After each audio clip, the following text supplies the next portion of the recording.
Good evening and welcome to Livid Comics Lair. Tonight's guest is an author who's based up in Maine. He's actually a horror author. He's got 2 books that are currently out, one called Scratches and another called Severed. And he's got 2 more guys that are in the works. We're excited about those. Please welcome our very special friend, Mr. Joshua Marsella.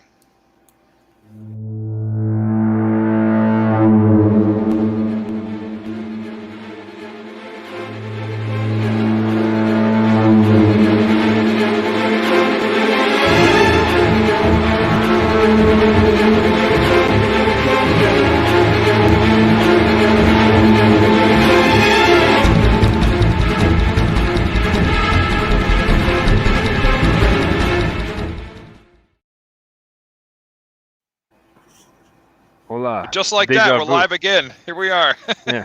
Here we go. We might actually get good at this if we do this every night. You know, it's getting seamless. practice. Yeah, it's getting seamless at this point. So this, I don't know if Joshua knew this. This is the 20th show, man. So you get the honor. Hell yeah. Of being number 20. So we're almost at drinking age here. So good time. You guys are cranking them out. I Awesome. mean, 2 or 3 a week at least. That's insane. Like no one has those numbers. Yeah. We initially were like Friday night only. Yeah. we were gonna do just Fridays and Wednesdays here and there if we had a guest that we wanted to fit in, and then it just pretty much turned into Wednesdays and Fridays every week now. Yeah. So, and then That's the awesome. Thursday show last night, random, but. Yeah. I feel like Nikki Sixx on tour with Motley Crue, man, with 3 in a row. It's like it's been a whirlwind. It's all good. Yep. Haven't slept yet. Yeah. A little bit, allegedly. Don't tell anybody, that'll ruin my character. So. Kickstart my heart. Awesome. Yeah. Oh, glad to be here, guys. Thanks for having me on. Man, thanks for coming out. Yeah, nice to have another New Englander on the show. Finally, we've been all over the globe, and so you can relate to our pain and suffering here in New Hampshire. So it's all right. Yeah. We already had the oil tank discussion and the septic tank discussion, so we'll spare you all that. Yeah, we were talking last night how we like to play this game in New England where we see how physically uncomfortable we can get in our homes before breath yet. No, I can't see it. Yeah. Well, they were going to leave it off. So, right? I don't know why we do that. Yeah. It's awesome. Yeah, Rogeria's like, what the hell are you talking about? I'm I down in know. shorts all the time. Yeah. I know it's already got so hot tonight here, and it's not even I'm in a coat, dude. I'm in a coat. Yeah. I wouldn't take my shirt off because it wouldn't be allowed, but Could be good for ratings. he would take our ratings really down. So I Subscribe now. Smash that like button. I'm We showing would my see man OnlyFans. Showing my man only tonight. Yeah. We would see the eyeball, like when you're logged in as like the admin, you can see like the eyeball of how many people are watching. It would just steadily drop down to 0. Right? Banned. Your Yeah, channel is taken down. they never come back. Oh, that's too man. funny. Well, yeah. So we appreciate you coming on. Obviously, so I've been following you for a bit. You've been following us for a bit, which is awesome. It's cool to have someone that actually watches our show and backs us and supports us actually on as a guest too. So that's really cool. Yeah, I like the style of the show, and sometimes they can get pretty formal, and they're like, you get asked a lot of the same questions and stuff, which is cool, but it is nice when you have like open discussion, and just kind of shooting the shit with guys, and it's a cool format. It's enjoyable for everybody, I think, Yeah. Yeah, we do a lot of research before the shows. Like there's like hours of thinking about that. We're looking at other questions that have been asked to your point, and like, what can we do that's different, right? So we're trying to have some fun with it. And, for sure. because we enjoy it too. While we're on the other side of the table, we like that format also. So we have a good time with that. Yeah, for sure. Yeah. We we try to read the books, watch interviews, watch the movies if it's a direct or whatever. So we come in prepared. I think was it Ronald Malfi that he said he was on an interview. It's like someone's like, so you write books, and he's like, yeah. Why'd you have me on the show? What are you talking about? Yeah. Oh, do you write a lot of books? Yeah. What kind of books do you do? Yeah. What's your process like? I love that one. I love that one. Yeah. What inspires you? Yeah. Who Well, else do you look up to? That's the kind of thing we asked, over and over again. We try to avoid that. I think we made that kind of mistakes on the first programs, but we realized that we don't want to bore people. Yeah. We are here just to enjoy ourselves and talk about whatever comes to your mind. If you want to talk about your book, great. If you want to talk about your whatever, it's all right, because we are just hanging here as if we're in the bar.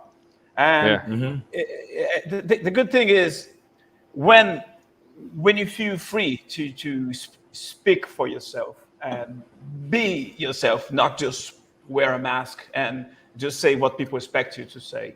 Like, you don't have to be nice all the times. And we didn't Nobody have. is. Yeah, we didn't have the chance to talk to someone who's really despicable. I would love to have someone like that, because I don't want to.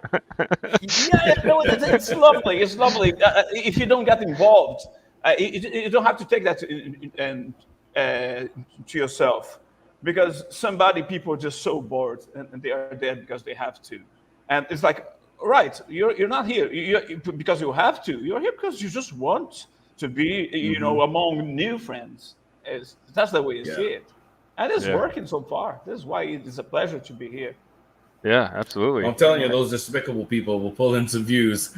That's true. People will catch wind of the drama, and they're like, I love that. I gotta see this. It's like, it's funny. It's just, it's weird. It happened. I was on a chat with a panel of self-published authors, and got in a heated discussion about like content warnings and stuff like that in books. And as soon as word got out about one of the guys, his video got like over 1,000 reviews like in the first 24 hours, and none of his other videos got that much. But it was like, as soon as people heard drama, they're like, "Ooh, I want to get in on this." So, it's one of those weird things. But I tend to not bring drama, so hopefully I can still rack in some views.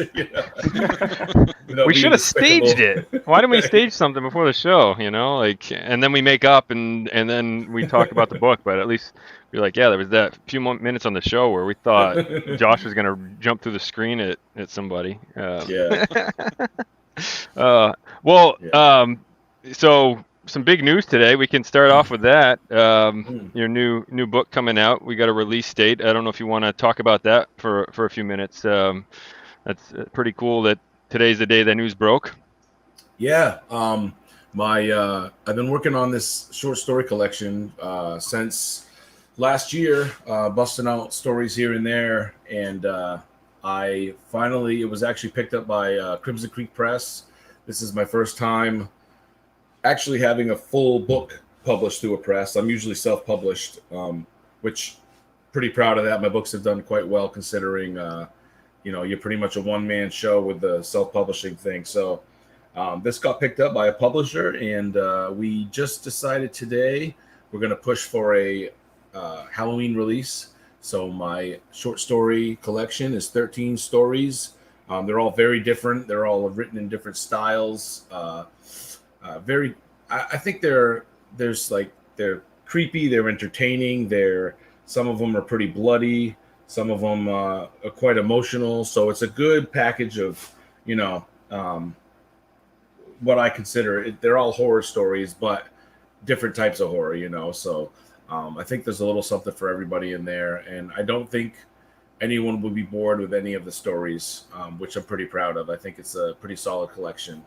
That's awesome. 13. That's usually you see like 5, 6 like that. Yeah, that's crazy. That's gonna be. I'm excited. I'll be ordering it as soon as we get the go ahead on that for sure. But yeah, and from what I understand, Halloween, the ebook, and this happens a lot. The ebook will be available on Halloween, which usually is pretty quick, and then hopefully, because they're doing a paperback, which will be through Amazon. Hopefully that will be within the next week or so after that. And then the hardcover will be through Ingham Spark, so it could be widely distributed, hoping to get it in some bookstores for a hardcover.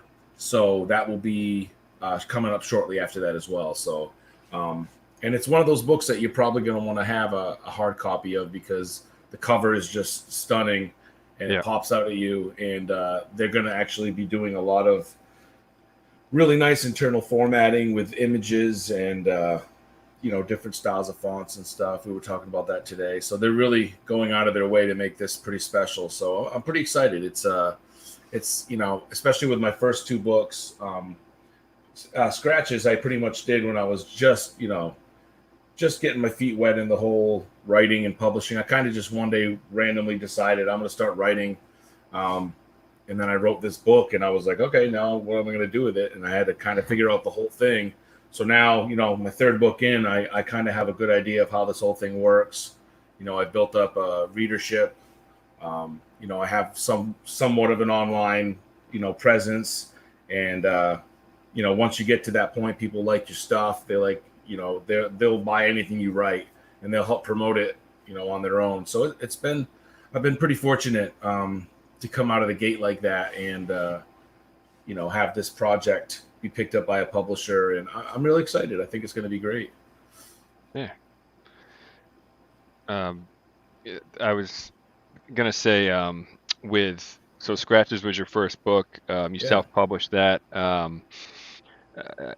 There's a lot, the thing with our show is we do a mix of indie people and well-known people that go through publishers. So for any aspiring, authors out there, what are some of the things you learned self-publishing with your first book? Some hurdles you had to overcome in the process, some tips that might help make it a little easier. Not necessarily the writing side of it, but just like going through the steps to actually get it published. The biggest things for me was because my first book it's a novella. It's really short. It's to the point. And one of their complaints was it was too short. They wanted more, which is not a bad thing to hear. But then the other thing was they were finding like a lot of like typos, editing errors, and people were saying, you should have passed this through an editor. And some people don't understand, like, when I first wrote this, I wasn't expecting like anyone to even read it. I wasn't expecting it to sell. So it's like I wasn't about to dump a couple $100 to have a editor go through my book. But once you do that with your first book and you make that mistake, I eventually did actually hire an editor to go over the manuscript after it was published, and then I released a second edition, which is totally fine. People do it all the time. But then same thing happened with my second book, Severed. I put it out, and I was so anxious. I had a bunch of typos in there that I didn't even think of, notice the first time. So once I went back in, after I had 130 copies printed that I sold signed copies, and then people were buying it, then I decided, I want to go over this one more time and fix those typos and resubmit my manuscript. So I did that. And so all those like typo filled, copies are out there, but now I feel like it's pretty solid. It should be good to go now. So my biggest piece of advice is if you are considering it, self-publishing for the most part is free. Like you can push your manuscript out there. You can format it yourself if you're talented like that. You can do all that stuff. You can but I recommend putting money into a cover, unless you're like an amazing artist like you guys, and you can obviously bust out your own cover. You know what I mean? Or you have a friend that's willing to do it. Hire a cover artist to get you something good, because covers do sell books, believe it or not. And then hire an editor, and don't go with the cheapest you can find, but also don't like break the bank to get, you know what I mean? Because once you hire that editor for the first book, you'll start to see the mistakes that you made. Because what they do is they'll edit it, and then they'll send you back the manuscript, and it'll be suggested edits, and then you actually go through and fix the edits. So once you start doing that, you start to recognize, okay, so this is how a sentence is supposed to end in dialogue. This is where the comma is supposed to go, blah, blah, blah. So you kind of learn all that, and you get better as you go along. But even though that's the case, you still will miss things in your own manuscript because you're just busy writing the story, and it makes your job easier as the creative, as the writer, to not have to stress out about, you know, a missing comma or an extra space, or, you know what I mean? So having that extra set of eyes, beta readers are good too for that purpose. Some beta readers, what they do is they'll read it and they'll say, okay, this didn't work, this was slow, this was blah, blah, blah. Some of them will actually go through and be like, I noticed these like different little typos here, and they'll actually send you a list. So things like that.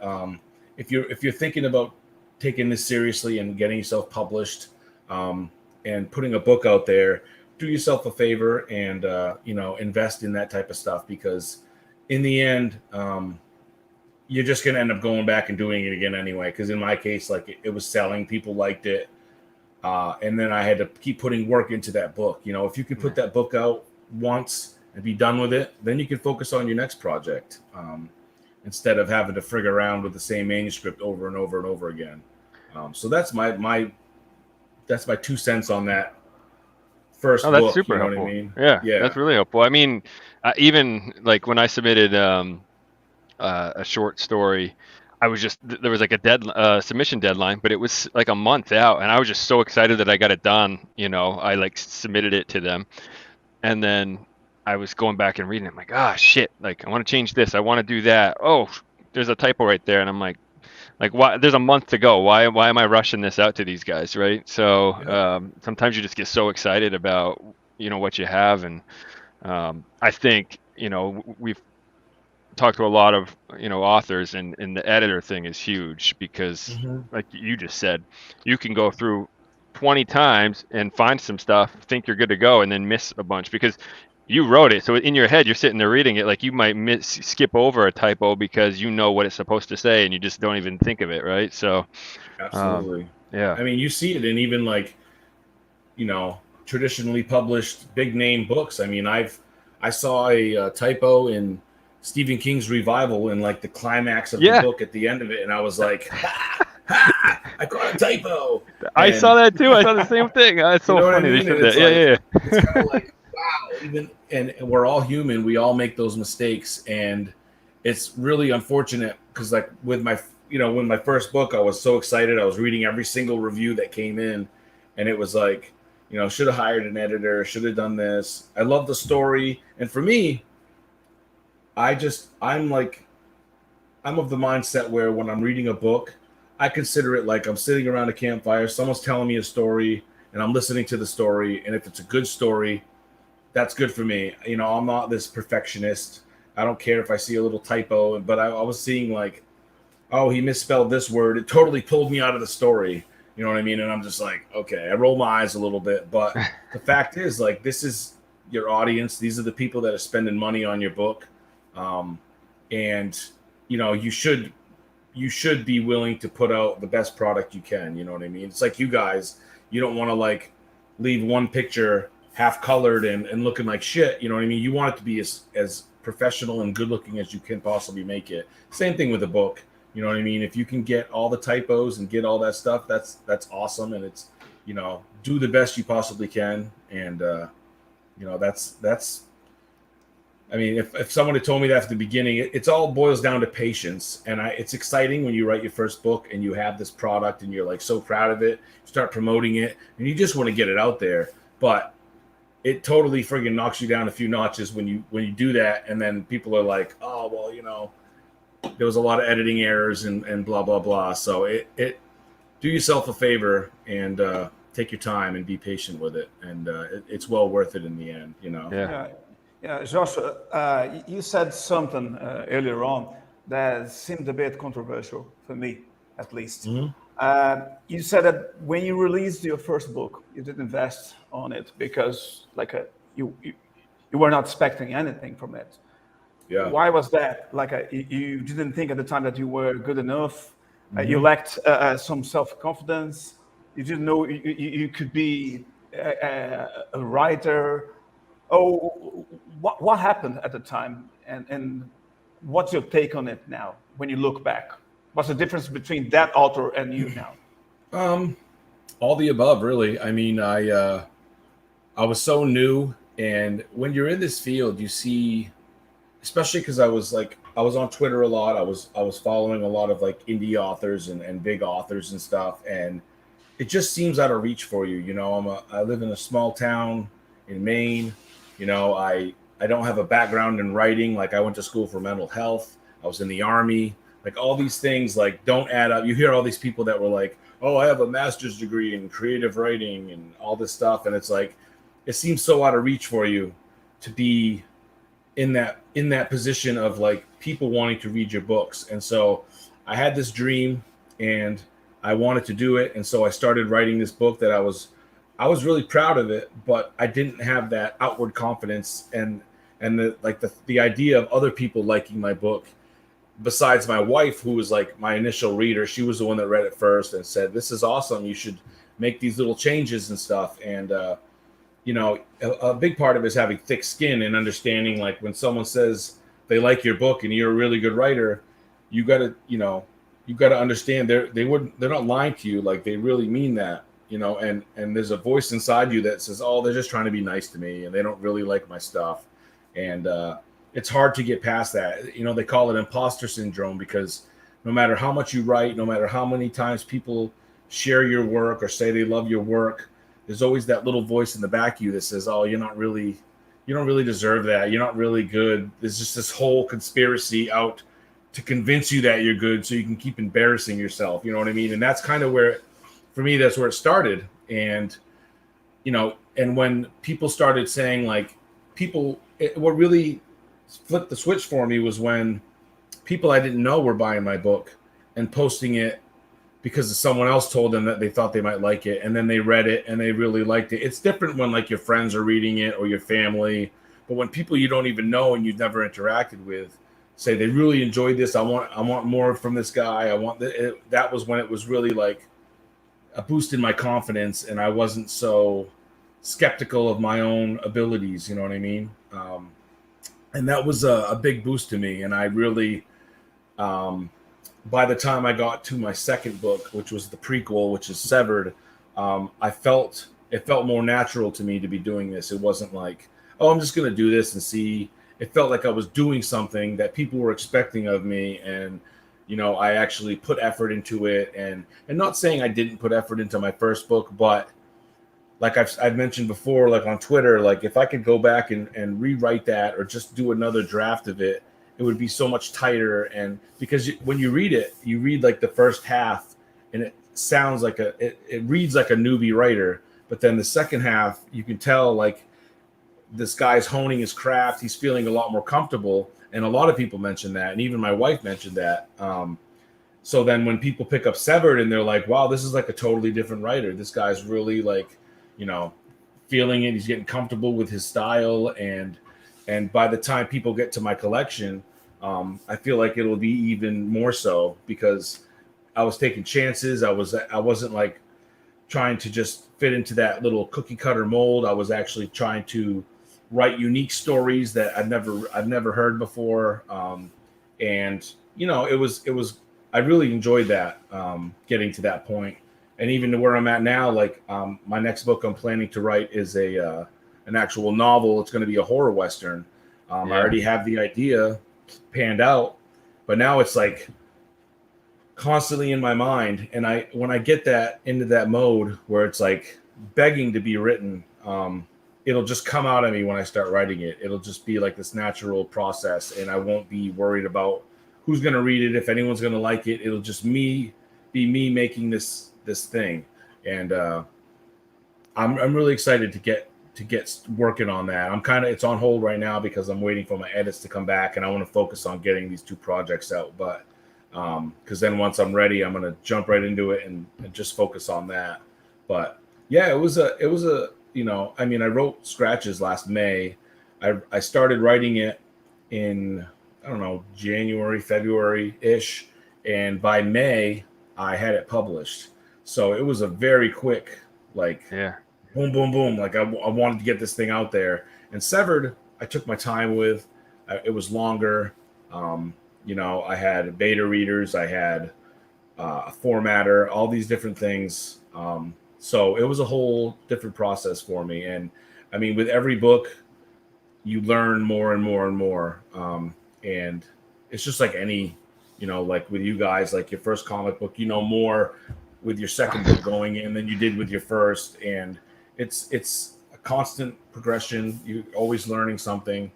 And it's nice because you start to feel more comfortable, and then your creativity can really come out on the page. You know what I mean? You're not worried about these little details and these little minor things. You can just boom, you can just do it and come up with some really awesome stuff. Yeah. So yeah.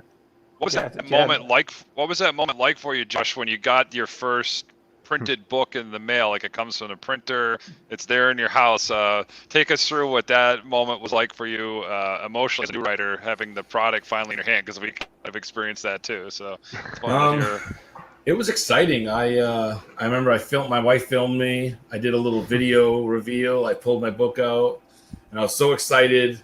And then you're like, it was awesome. It was amazing. But then you're like, have this overwhelming anxiety because you're like, now I got to open this thing and see how many times I fucked up on it, see how many typos there are, and you know what I mean. And it's like, is there something, and make sure the printer didn't screw up. You know what I mean? So it's all these very mixed emotions, but the majority of it was excitement because it was like, wow, I did this thing, I followed through, I wrote this thing, I printed it, I published it, and that one I actually did all the editing for the first draft, which isn't really anything to brag about, the first printing. But I did format it all by myself. It looked really good, looked professional. So I was really impressed with that. But it was a nice feeling. I mean, even if you only write one book in your life and you can hold that book in your hand, and that's what's nice about self-publishing is it's has made it way more accessible for a lot of people. And, some people are like, well, there's a lot of crap out there, and there certainly is a lot of crap, but I mean, there's a lot of crap in traditional publishing. You know what I mean? Like, it just happens. Certainly is. It definitely is. It happens. So I mean, it's you just have to try to stand out in the crowd because, like, obviously, right now it's like this horror renaissance. Like, there's so many like indie publishers and horror writers, and I don't know if it was like something that it seems like since the pandemic, it was like this, like tons of stuff coming out. So, anytime anyone's willing to buy my book with so many other books out there, it's just like, I'm grateful to every single person, It's pretty special. That's I mean, like the pandemic, we said it last night, I think, on the show. It's just opened up, this whole new world of creativity for people because so many people have been stuck at home. Like even for myself, I'm like, if I don't write now, I'm never gonna freaking do it. Like, I can't go out, I can't do anything. So that's why, like, I had tried a number of times over the years, like written stuff, and like never finished it or didn't think it was good enough, and just kind of left it like that, But yeah, and then like you said, like on Twitter, like I'm seeing all these like new publishing companies too, these different, specialized in horror publishing companies out there. So there's a lot of opportunity for people. I mean, to try to get published too. I mean, self-publishing is always going to be an option, but there's a lot of smaller publishing companies that are just starting that might take a chance on someone that, a larger publishing company wouldn't. And that's how. We were talking to Alan Baxter about that, and he was saying, how eventually he would like to get to the point where he was mass market published, right? But you just build your way up. So, Exactly. Someone said I read a review of Scratch earlier on, and somebody said that your book Scratch is very good and got 4 out of 5 stars according to his opinion, because it's not focused on horror. Horror is just a background. You focus on the characters and on the relationships that they have to one another. And do you do that on purpose, or is something that just came naturally? And why horror? Because you could choose between so many genres out there. It could be a drama book, could be anything related to relationships. But horror is not really focused on that normally. You know, when you think of a horror movie, you don't think about people having, you know, complicated, intricate relationships to each other. It's not really deeply into people's mind. And in your case, it seems to be different to that. How do you start to create that? Um, well, it was kind of I came up with the idea originally. I was on my way home from a book signing with Richard Chismar, and that's when I kind of decided to. It's a long drive. It's like an almost hour and a half from Bangor to where I live, and that's where the book signing was. So I had a lot of thinking going on, and my brain was like churning, thinking about like what they were talking about and like what inspired them. And so I kind of got this idea, like, I really want to do this. And this was before like any of the pandemic stuff was even happening, like, and I was like, I'm gonna give this a shot. And so I started thinking up like, what could I do for a cool story? And that story is basically my childhood, except I had two older sisters. I did live with a single mother, but she wasn't like this alcoholic like in the book. But my original idea was this kid and his mother. His mother's an alcoholic, and he moves his room into the basement, which is something I did when I was a kid.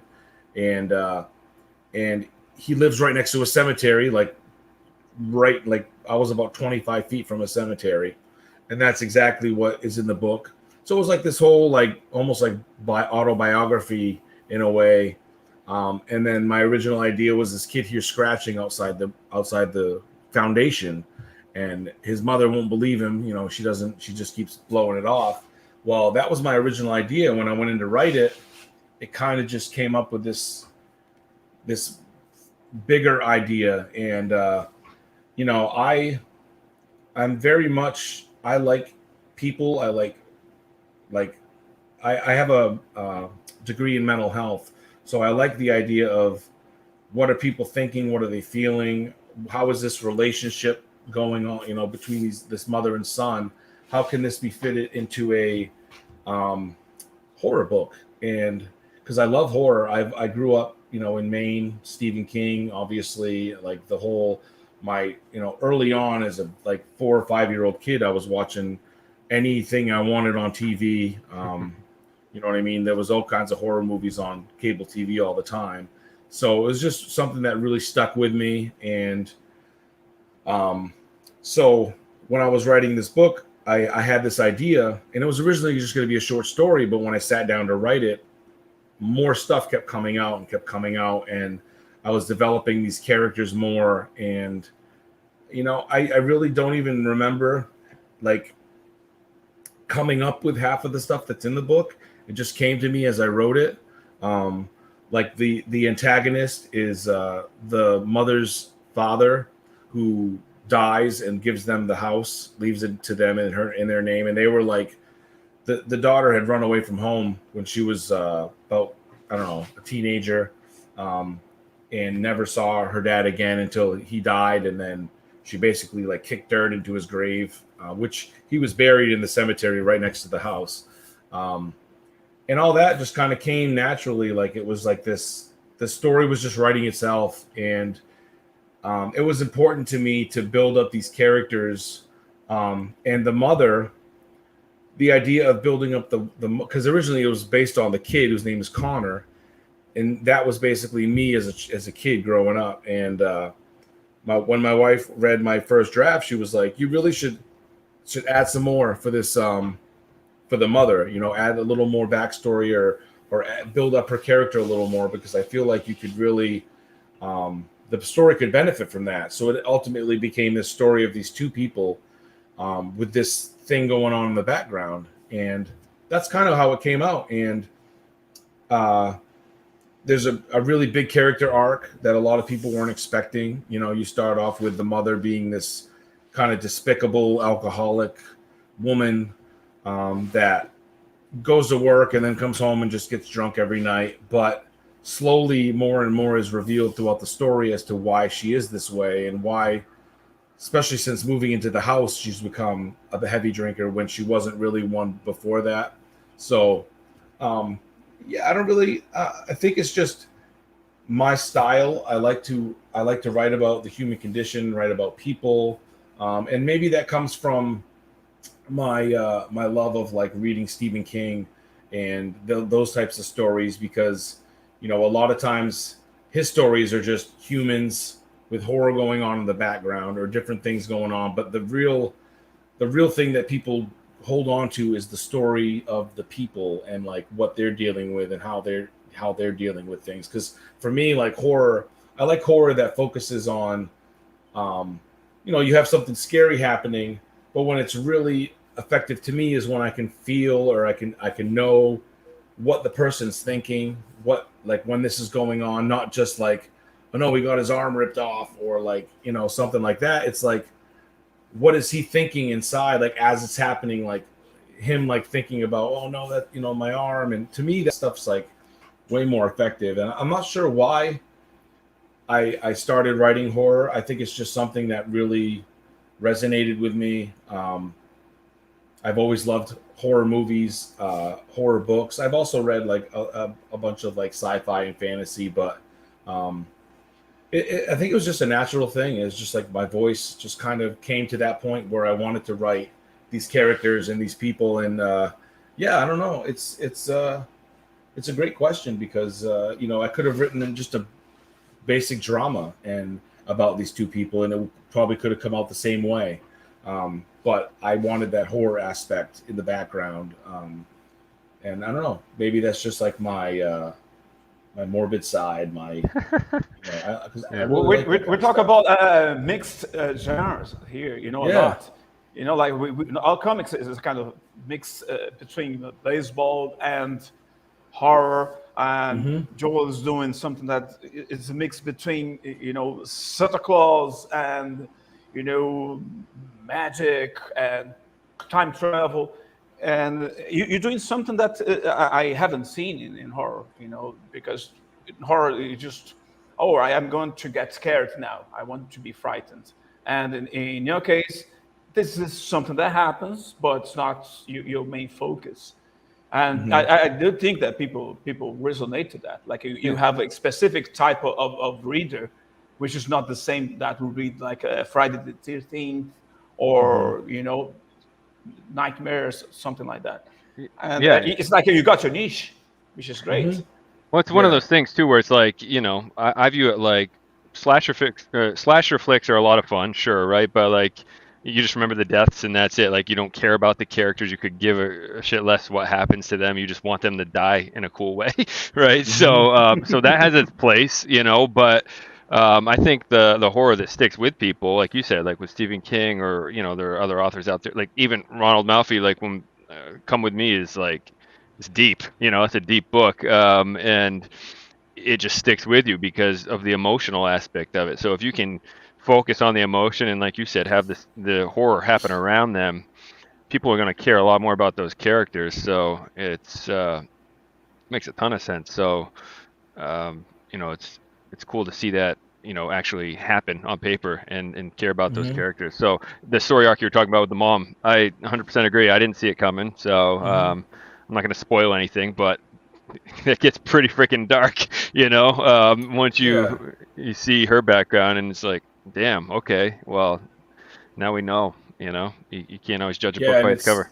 It is horror, but like the major points of the horror is actually like based on real life horrific situations, and not just creepy crawly ghouls and things like that. It's actually like the stuff that's really shocking is like stuff that could happen and does happen daily, you know what I mean, like, or all over the world. And and people were really surprised when they first read it. They're like, Jesus, this guy's like coming right out of the gate with this, and because sometimes people try to be careful and they try not to go there. And I kind of just went where I wanted to go, where the story took me, and I wasn't really worried about how people were gonna take it. And surprisingly, most people are like really liked it and liked the fact that I took that chance. And it is hard because we're living in like very unique times where people want to people want to cancel you or shut you down for the littlest thing. And if you're not careful about what you write about and stuff like that, especially like your first book, people can mislabel you or misjudge you. And when in reality, you're just writing a story. You're not like, it's not based off my life or my like, things that I'm interested in. It's just, and that's what's nice about being a creative is, you know what I mean? You can come up with these things but you're not necessarily trying to live vicariously through any of your characters who are doing these awful things. And that's what's really weird about a lot of readers seem to think that. Like, they seem to think like, oh, they wrote this awful like scene with like, him killing a bunch of people, and obviously he wants to kill people, and it's like, no, you write about things you don't want to do because it's like playing a video game. Like, you know what I mean? You don't want to necessarily like go and shoot a bunch of dudes and stuff, but it's fun to do it in a video game once in a while. It's just like that. It's like, it's just a release. It's, it's healthy. It's no one's getting hurt. You know what I mean? And it's interesting. Yeah. There's no harm doing that on a book as well. Well, how do you? What I don't get is the people that read the horror like that, though. They'll read the book and then they complain about the horror elements of it too, right? It's like, like when they're saying like what you were just saying, like what you read the whole thing and then you're gonna say that, I just don't understand that, but obviously that's probably another conversation for another day. Well, reviews can be pretty interesting because I'm reading a Louis L'Amour book and try to do some like research on westerns, and this is probably written back in the 40s or 50s or something, and someone I made the mistake of reading some reviews, and someone wrote very misogynistic, very unrealistic gender roles, and I'm like, come on, man! Like, this is from like the 50s, like you're writing it like it was written yesterday. It'd be different if it was written like yesterday, but this is like 70 years ago. Like, you know what I mean? You can't view that medium, that book by like today's standards. And it was just like, just take it for what it is. Like, why are you even reading an old Western in the first place if you're like that? You know what I mean? If that's what you're worried about. And the author is dead. The author is dead already, so he can't be canceled. Cancel Louis L'Amour. He's already canceled by life. He's got quite the following. I don't think he would have, even if he was alive. I don't think he would have had to worry about that. But no, absolutely, it is funny, and it is. You're taking a risk these days, like being a writer, especially writing like, horror and stuff like that. And the other thing is too, is like when you like a book and you read a review about it and people are like, oh, anybody that reads this book is obviously messed up in the head and is sick and needs to get help. And it's like, come on, like maybe you should just not read books anymore. Like you should go back to your mom's basement because you obviously can't handle like the world. And you know what I mean? It's things like that are just, they bother me. There were some great artists like Harvey Kurtzman, Jack Kirby, whose time obviously kind of shares here in the service, kind of came out and emulated through their art. How do you feel that your time, and thank you for your service, serving in the Army, may have impacted either your the way you write or your discipline? Talk a little bit about like what you might have taken away from that. Maybe either helped and or hurt. Maybe, I don't know. So talk a little bit about that if you wouldn't mind. Well, especially with my second book, Severed. It's the prequel to Scratches. It actually takes place in Vietnam in 1967. I definitely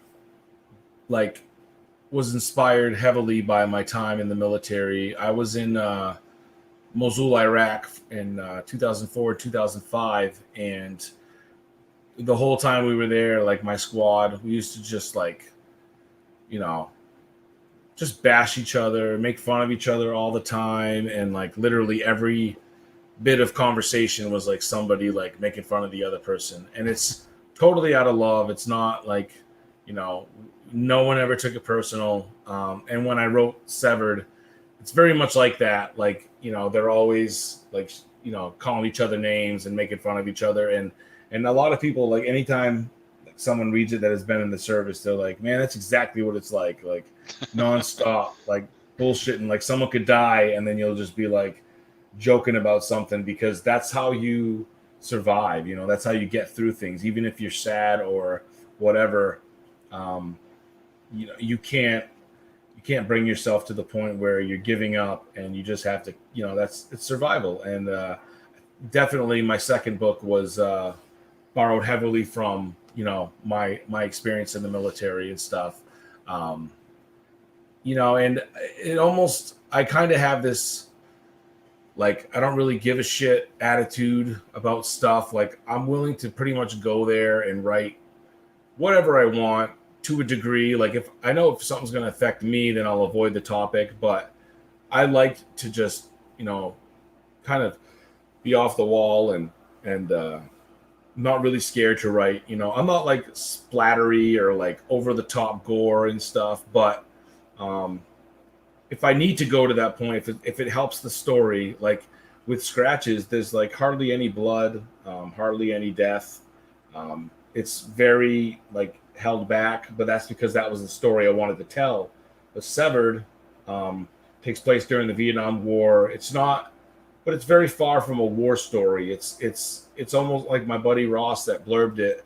He said it's almost like a combination of Predator and Exorcist, because it's very much a supernatural horror that just happens to take place in the Vietnam War, because that's the antagonist from Scratches. That's his backstory, which is hinted at in Scratches. So I had a lot of fun writing it. It really, I found myself like wanting to get back into that world. Every time I was like taking a break from writing during the day or whatever, I was really anxious to get back into it. You know, you feel like these guys are waiting for you to finish telling their story. And it's a good feeling when it's like that. Sometimes writing can be daunting, and it can be like, I don't really want to do this, and nothing's coming to me. But once you get that spark of inspiration, like you said, John, like today, it was just hit you, you know what I mean? And you had to get some words down. It's a great feeling. It's like a high, it's like a rush. And yeah, I mean, you know, my time in the military, I saw a lot of like really nasty stuff. I dealt with a lot of stuff. I you know, struggled with a lot of mental health issues since I've been home. A lot of that does make it into my work, even if it's not like talking about like mental health and stuff. The experiences people have through their trauma and stuff like that definitely gets into my work. And I mean, from my very first book, it made its way in ways, you know what I mean? It'll always manifest itself. And I think a lot of people like that with their art and their, you know, like I'm sure you guys draw from your real lives and stuff, even if it's not military. I mean, you're always being inspired by everything around you daily. Yeah. And sometimes you'll just see something and be like, oh man, I'm going to use that. You know what I mean? Because that's pretty cool. And that's what's kind of what's nice about being, you know, a creative, like an artist, is, you know, you see the world differently, and you, even with the shittiest situations, you can take something away from it. You know, it's pretty nice.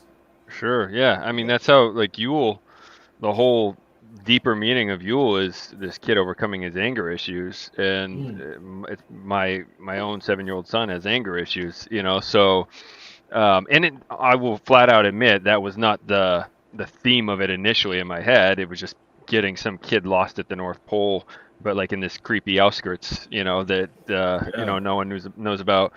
But then I was doing some like writing courses, like doing the masterclass stuff with Neil Gaiman, and when they was talk about like the theme, like what are you trying to tell? And it just clicked because I named the kid after my son, you know, so why wouldn't I take something from that? And you know, it gets personal, you know, when you think about, I mean, it's a comic book, so it's not going to get personal really there, but like in your head when you're writing it, it's, you know, just want to show, you know, my son and other kids, like, hey, you can overcome these anger issues. Like for this kid to beat the enemy, the villain, you know, he's got to overcome these, you know. So so that's huge. I'm excited to read Severed. It's on its way in the mail. Hearing Awesome. Predator crossing with Exorcist, that has Yeah, me right. me hooked. So Yeah, to that was pretty nice to hear when you read that. And like you said, you take what inspiration you can get and you put it into your work. But when somebody reads it and they don't know what, you know what I mean? Like Scratches was very personal for me in many different ways. But when somebody reads it, they're going to read a horror story. But because it's from a very personal, place, and it meant something to me. It reads differently. You know what I mean? Like when you're reading like a slasher, like or something like that, and you don't really feel that emotion. It's mostly just fun. It's like this guy's just running around killing people and beating them in their sleeping bag against a tree and stuff. And that, like you said, that has its place. But when somebody writes something from a real personal place, or it's based off of somebody that they know or their family, it comes through when somebody reads it. And I think that's why most people notice when they read Scratches. It's not just a horror book to be scary. It has this deeper like level of humanity that obviously is connecting with people, even though they don't know like where it came from.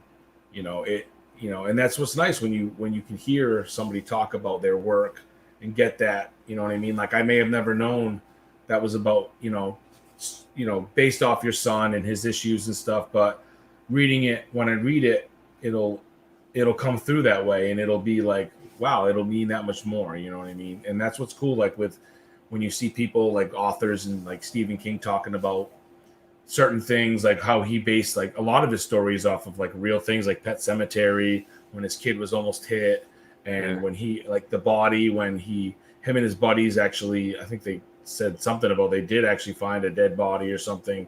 Like that's why those stories have lasted so long, is because they're based off of like a real thing, and that makes something. I don't know. I just love that kind of stuff. I think it's just like humans have been doing that for so long, like sitting around the campfire, telling their stories and stuff like that, and it's like continuing that tradition. You know what I mean? Like that. yeah.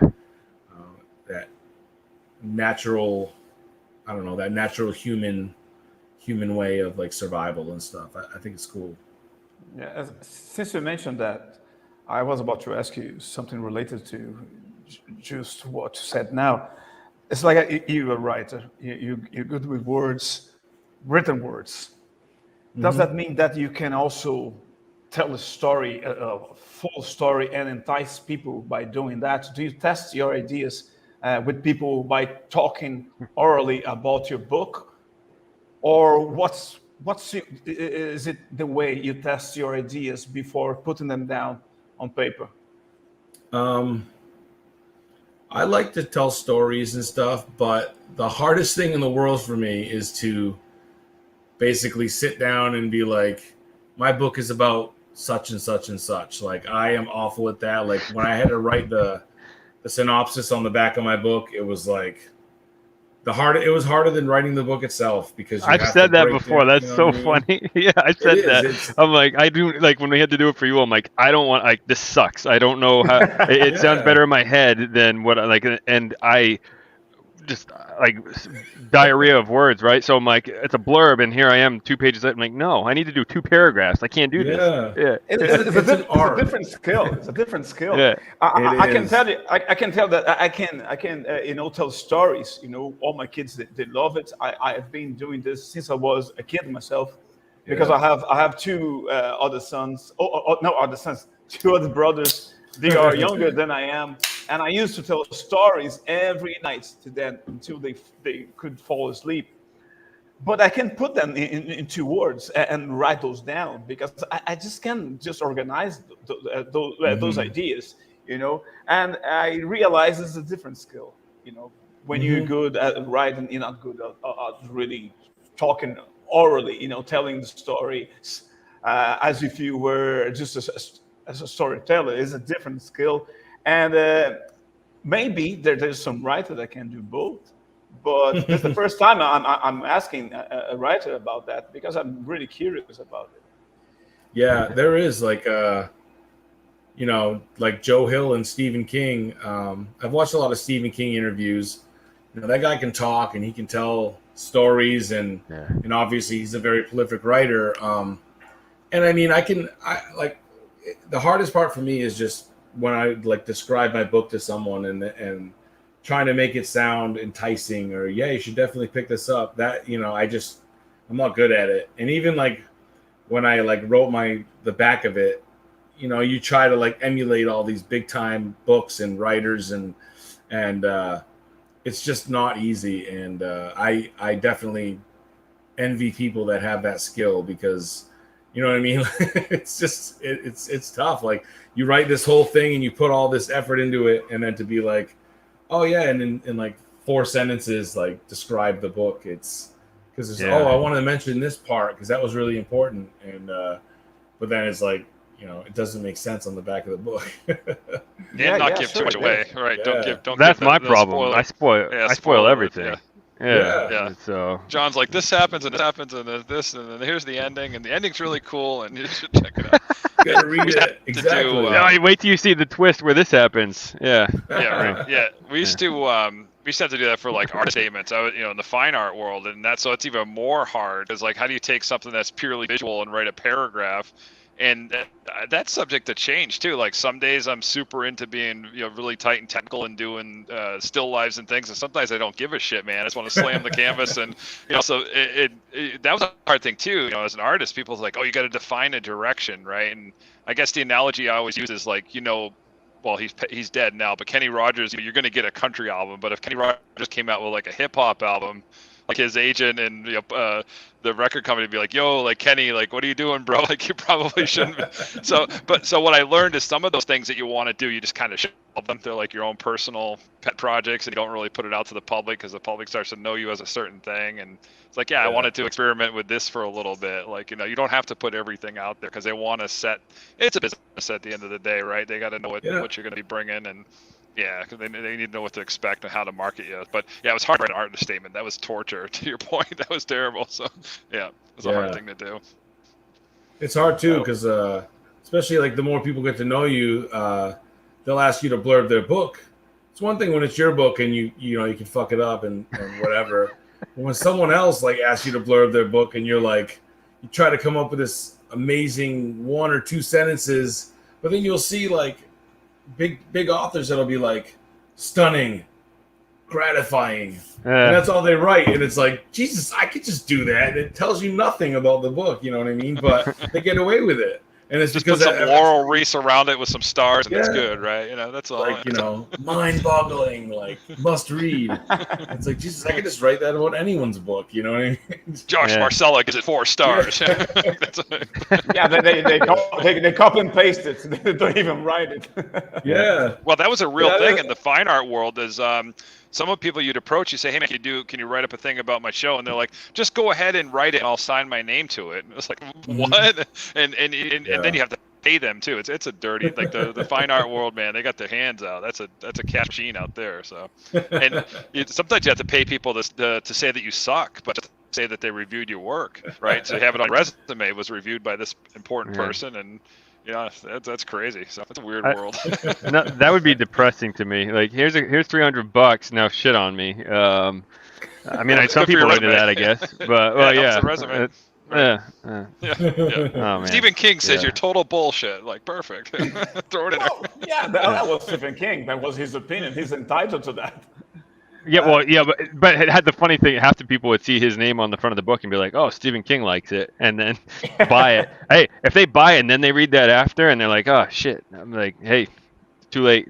I mean, I guess you could return it, but I mean, 9 times out of 10, if their name's on the front of the book, it's not going to be something negative. It's not. It's always going to be like, this is amazing, or So it's blurbs are complicated for me because sometimes like I don't even I don't reach out to people and say, hey, could you blurb my book? The only blurbs I've gotten are from my buddy Ross, who he actually was nominated for a Bram Stoker last year, for his second novel, or it was his third book.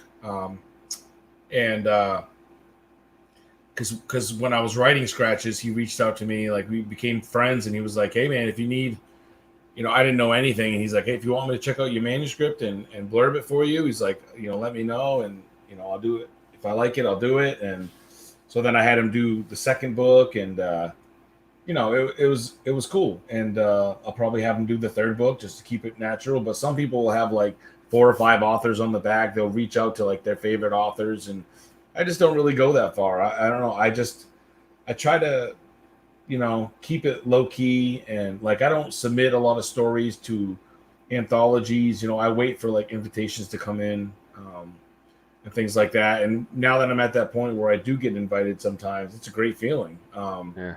It makes me feel like I've made it now that I don't, because you see people, they'll submit stories and they're in like 4 or 5 different anthologies. I like to keep people hungry. I like to keep them anxious. If I have so many stories like oversaturating the market, I feel like it's kind of like people get bored of you after a while, like, you know what I mean? But when you only put out something like, a couple times a year, or, you have a story in this, random anthology that no one else is in, like hardly anyone else is in, or, I like being like that. You know what I mean? I prefer that rather than submitting to every single anthology that everyone's submitting to. And sometimes you feel left out because it's like, oh, I just got an acceptance.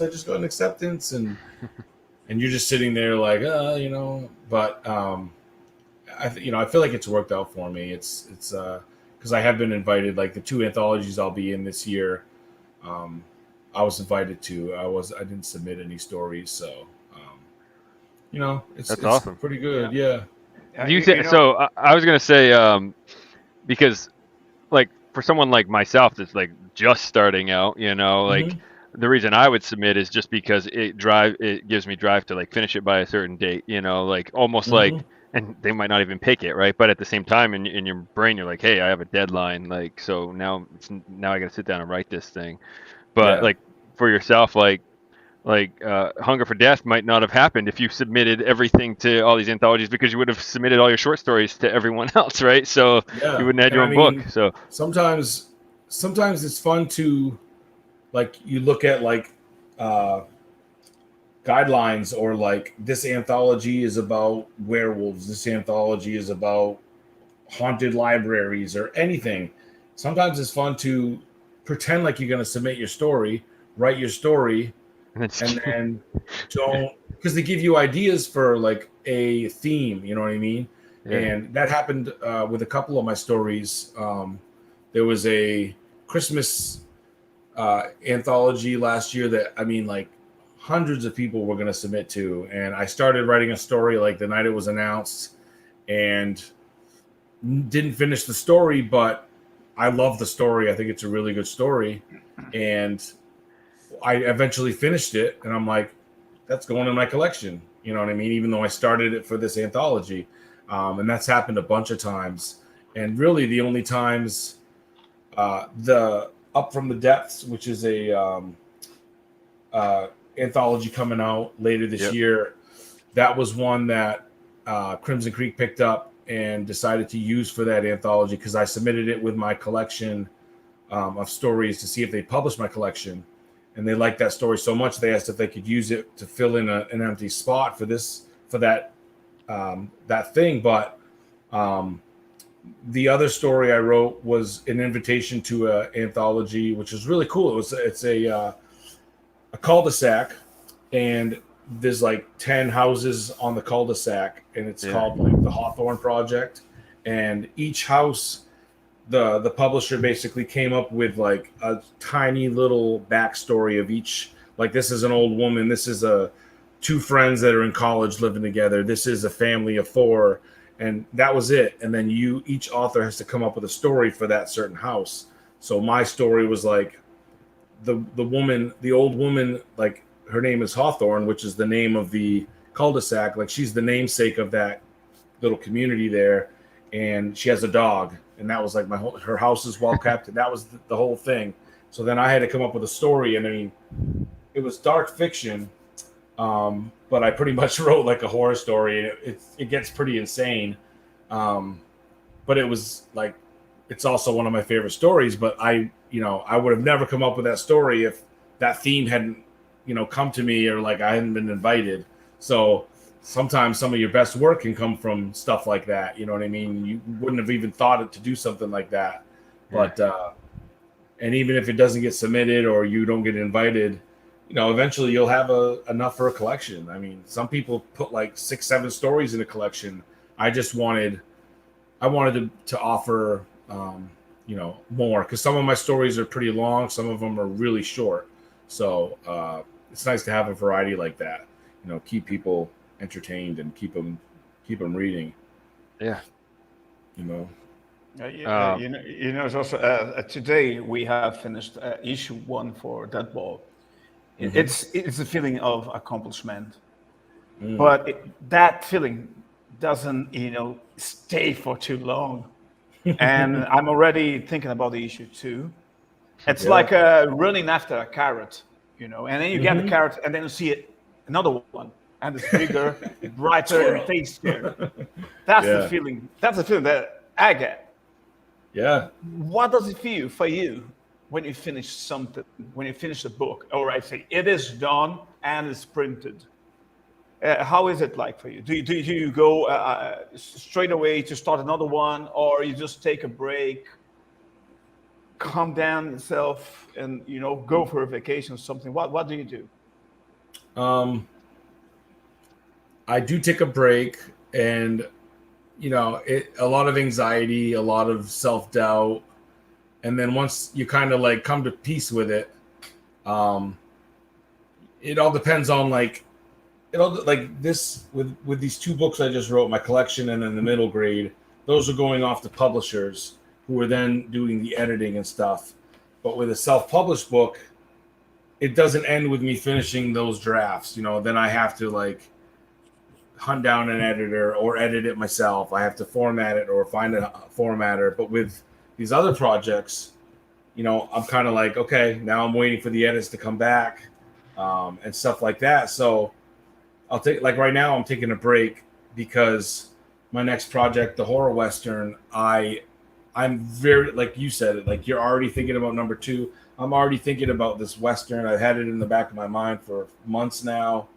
And every day, like I'll be sitting there doing something, and like I'll be reading a book, and then ideas will just come into my mind, and it starts writing itself as I'm like doing other things, and it always stays with me. Like I don't forget the ideas. And so like right now I'm like chomping at the bit to get started on this thing. So like I thought it'd be a good idea to start reading like some Westerns, watching some of the old spaghetti Westerns, Clint Eastwood and stuff. So I'm doing that now, but in the past, because my work was self-published, it didn't really end until those books were like live on Kindle Direct Publishing and they were ready to be sold. You know what I mean? And hey, Christina, that's Christina. She's a awesome booktuber, book reviewer, artist on Etsy. She's cool. Thanks for coming. Yeah, so it doesn't really end when you're doing self-publishing until and like I said, I mean, obviously with my other books, I had to go back and fix things and stuff, but I take breaks. I catch a breather, kind of like live in the, like that I accomplished something. And then I get back to work. I mean, usually like right now I have another project in mind, so I'm pretty anxious to get started on that, but sometimes I don't. Sometimes I'll just sit down and like casually start writing a short story or something. Like it was kind of different writing this short story collection, because every time I would finish a story, then I'd have to come up with another one, then another one, then and that was my goal. But with this, I'm planning it to be a full-length novel. It's going to be a much different process because I'm going to be living in that world for months and months and months. And I also am planning the 3rd and final book to the Scratches trilogy. So that'll be my next project after. I was actually considering doing that first, but this Western is like really just like anxious to get out. And so you kind of got to follow your what you're hungry for, and you know what I mean. And so that's really what I'm doing right now. But yeah, like I said, it all depends on the project, and it is nice to take a break though, because sometimes it is just like daunting when you've like been sitting there writing every night. You're sitting in the room by yourself, and you just want to like do something mindless, like read a book or play a video game, or and drink a beer and sit on the couch and veg. And it's nice when you can do that once in a while. Yeah, That's a good seg. I was gonna say it's a good segue into one of my favorite questions is when you're not writing, Joshua, what do you like to do in your spare time? You're not writing, being a dad, doing all those things. What's some of your other hobbies that you're into? I like to read. I do a lot of reading. And I go back and forth from like, I always have like one or two paperbacks, and then a Kindle book, and then an audio book. So I usually have like 5 or 6 books going at once. But and I also like to play. I play PlayStation 4, and 9 times out of 10, if I'm playing PlayStation, I either have a movie going on my phone, or I have a Kindle book going. And with Kindle, I recently, like earlier this year, discovered that even if it's not an audio book, you can turn on voiceover. So you can have it read the book to you, and there's like different voices you can choose. So I just like turn on voiceover, and it'll read the Kindle book to me as I'm sitting there playing a game. And yeah, that's been a lifesaver, because Kindle books, I always want to fall asleep when I'm reading them. So if I can just have it sitting there reading it to me while I'm like mowing the lawn, or it's just like an audiobook, it's like no different. So that's been a huge lifesaver. Are there going to be audio versions of your book, and are you going to read them, or would you hire someone else to do the read for you? So Scratches right now, it's pretty cool, because Scratches is in the process of being turned into a audiobook. And my buddy Albie Robles, who's a voice actor, he does like video games, cartoons, I think. He actually messaged me last year and said, "Hey man, if you want, I'll do your I'll narrate your first book, Scratches. And what we're doing is splitting the royalties. So once he's all done recording it, usually they'll charge you by like say your book, they recorded your book and it comes out to like 2 hours long. They'll charge you like $150, $200 per hour. So like if your book is 2 hours long, they'll charge you like say $300 to $400 for that book. You know what I mean? So God, I can only imagine like Stephen King when it's like a 36-hour book and they're charging you $150 an hour. But you can also do royalty share, so they'll constantly be making money as people are buying your books. So he's recording that, and I also there's a couple guys with a production company I think they're out of Tennessee, but the main guy lives in Texas, working on the screenplay right now for Scratches to eventually possibly be turned into a movie, which is really exciting. Nice. Yeah, we're working on that, and they're about 3/4 of the way done, and they're the way they're doing it. I'm really like, I was getting chills reading the screenplay, because it's the same story and they're trying to keep it as close to the book as they can, but they've rearranged things. They've added more depth to certain scenes. Like a movie should, like it should actually have like little things be more drawn out, little details here and there. Whereas a book, you could just write it, and then, the reader uses their imagination. So it's really cool. It's been exciting working with them on that. And, the next step would be looking kind of like shopping it out, looking for investors and things like that. So, yeah, well, that's in the works right now. And we're pretty excited for that. I am hoping that Severed eventually I'll have that turned into a audiobook as well, because it's important for me for inclusivity to be basically people who can't like have poor vision and they can't read my books, to have that option to them, because it's just growing your audience, and it's professional. It encourages people to read your books if they know they can get an audio version of it. And some people even that have good vision just like it because where they work and stuff, they're able to listen to books and stuff, or they have a low attention span, they can't read, and they just like audiobooks. So I love it. It just adds to your opportunities to get more readers. So I can draw and listen to a book, right? It's hard for me to read a book while I'm trying, because both are visual, so I can get more in. Yeah. So it's just doubling down. Technically, they are listeners. And I mean, it's the same exact book. So however you can, absorb that book and take it in, whether you're listening to it or reading it, you're getting the same result. And sometimes audiobooks, I mean, you get more out of it, because like I get drowsy sometimes when I'm reading a book and I'm like, and I miss half a page and stuff. But 9 times out of 10, when I'm listening to an audiobook, I'm doing something like mowing my lawn or like you said, doing art or something. And I'm more in tune to the book, and it actually helps me focus on what I'm doing, because, you can like zone things out. And I definitely. I feel like I'm late to the game on that. Like I had never touched an audiobook in my life until like 2 years ago. I have an hour commute. I've had it for almost 15 years. Well, now I'm working from home right now with everything going on. But my wife used to be like, "You should try audiobooks. You should try audiobooks." I'm like, I just like to read the physical books. Like that's just me, And then I was like, screw it. So I got an Audible, and holy crap, like that's like these guys are like, how do you read so many books? I'm like, man, I have an audiobook going usually. I have a couple physical books going all at the same time, and I'll just alternate, depending on my mood or where I'm at, like you said, mowing the lawn or the day job, like in between stuff, I'm listening, because I can't pick up a book, read 2 pages, set it down, do work, like, so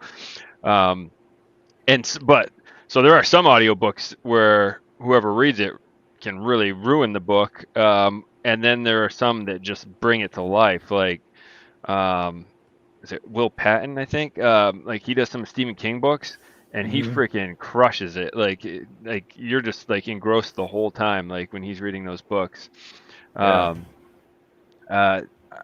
also noticed like something that bothers me is if it's like a male narrator trying to imitate a female voice, or vice versa, and they're just going for it too hard, it's so distracting. Like when you hear a guy like or like a girl like I'm like, man, is this how my wife thinks I sound? Like, hey, so this is and I'm like, that's not how men talk. It's so distracting. Some kids do the dad imitation. My kids do me, and it's funny. I'm like, is that how I sound to you guys? They're doing like, this is how you sound, Dad. I'm like, really? You get in trouble doing that. Like when I try to imitate my wife and stuff, she's like, oh yeah, don't do that. Do not talk like that. Do not use that voice. You can't do that. my son's like, when you get mad, your nostrils get big, and I'm so then I'll, like, when I'm getting mad at him, like when he's doing something wrong, he'll be like, your nostrils are getting big, and I'm like, shut up. Like yeah, kids are fun. Sounds like we'll have to put that scene in Yule. I'll have to throw that in as a scene. Plug my nose, be like, now you don't know if I'm mad. Yeah. Or I'll just I'll exaggerate it. I'll just make my nostrils as big as possible. I'm like, you know how mad I am right now? Like oh man. Check this out. Yeah. Speaking of kids, so you one of your other new books coming out is a horror book. You say it's like middle age, like middle school, like Goosebumps age, right? So how did that all come about? Like, how did you even get involved in that? And B, tell us a little bit about the book and how you approached it. So I was my friend Nikki, she has a BookTube page, and she is big on Instagram, and we've become friends over the past year since she read Scratches and loved it and reviewed it, and she put me in contact with this series, and the publisher is called Fright Vision, and basically they market it as like Goosebumps meets like Stranger Things, and it's like newer new. It's like a newer series. I think they started maybe 2019 or something, and there's like 9 books right now, and they're all connected. And so the first book is called The Cursed Coin, and then there's like 2 or 3 books in between written by different authors, like guest authors, and then there's The Cursed Coin 2, and they're all connected because they're all like these experiments, basically. Like each book is like an experiment that is connected to the Cursed Coin books, and then there's a couple more, and then so before my book comes out, book 10 will be The Cursed Coin 3.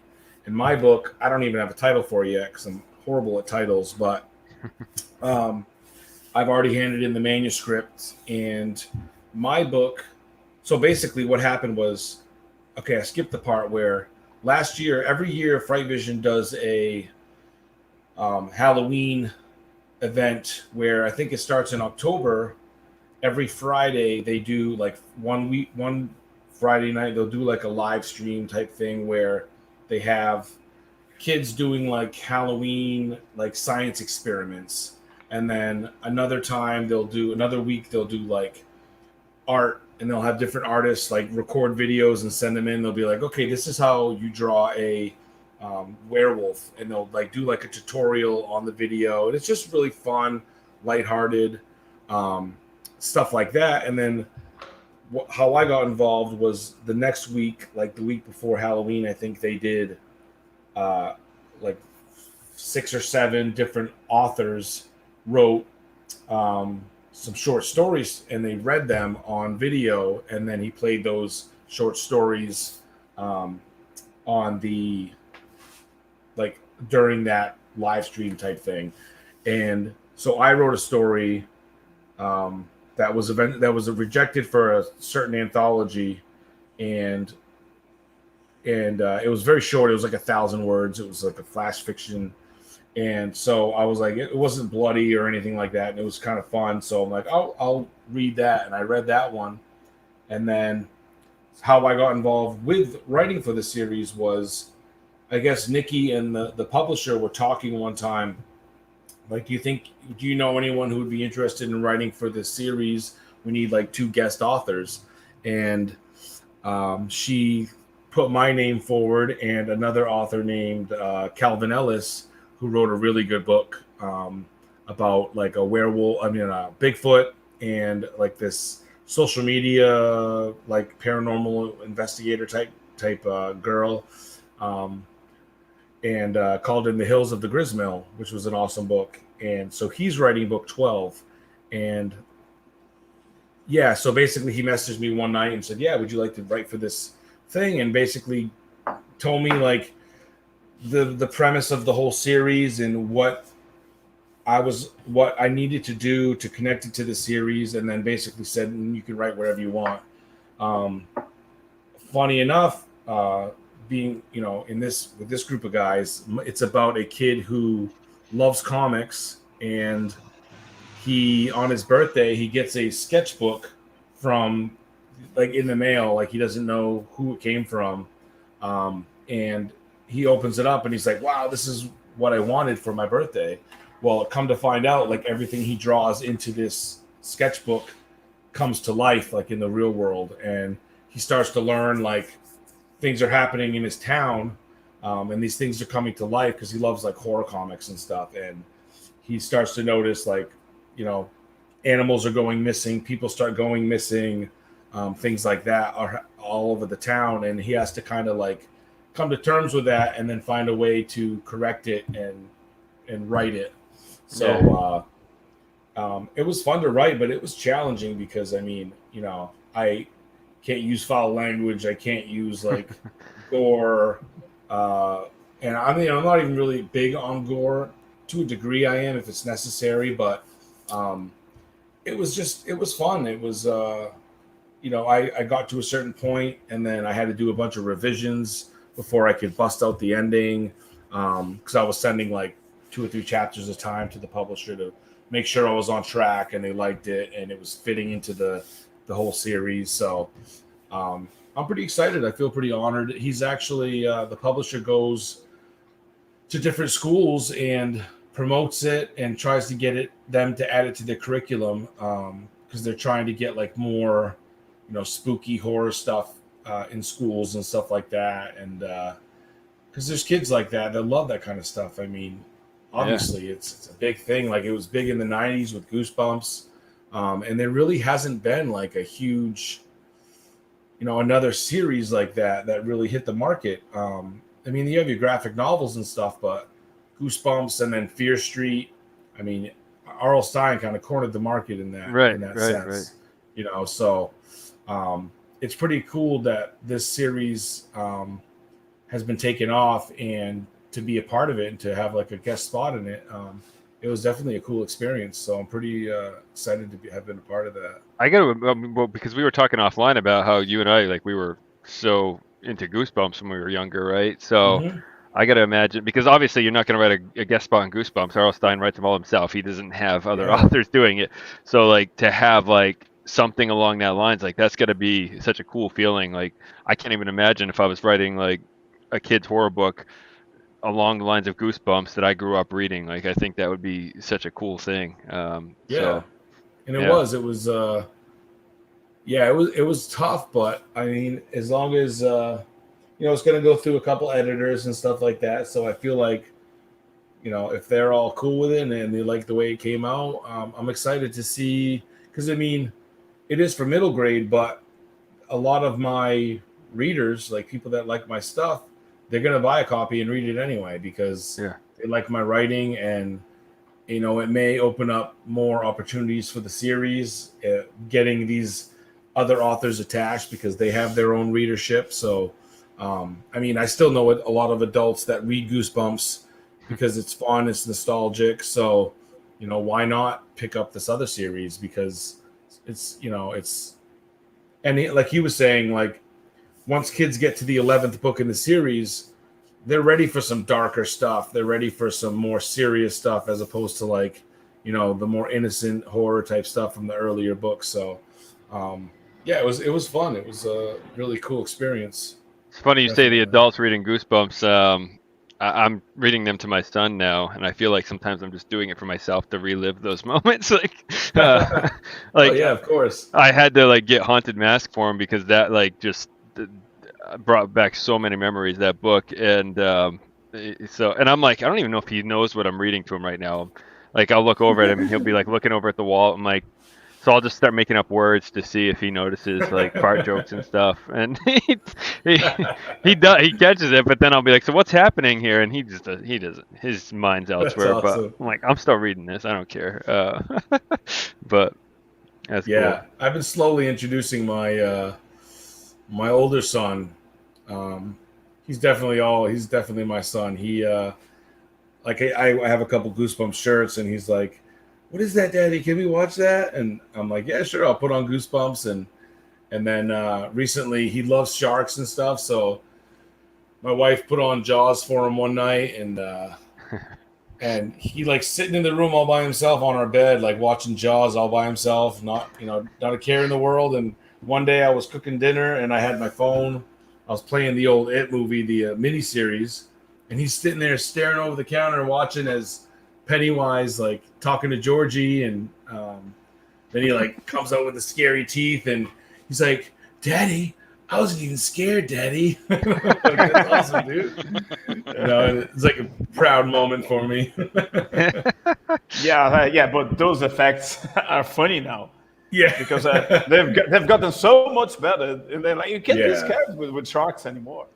you can see it's a robot. Look at that. Yeah, we have like a high res TV, so it's funny. I guess my wife said she skipped the part where Quinn gets mutilated, because that's like really one of the only like super bloody scenes that isn't like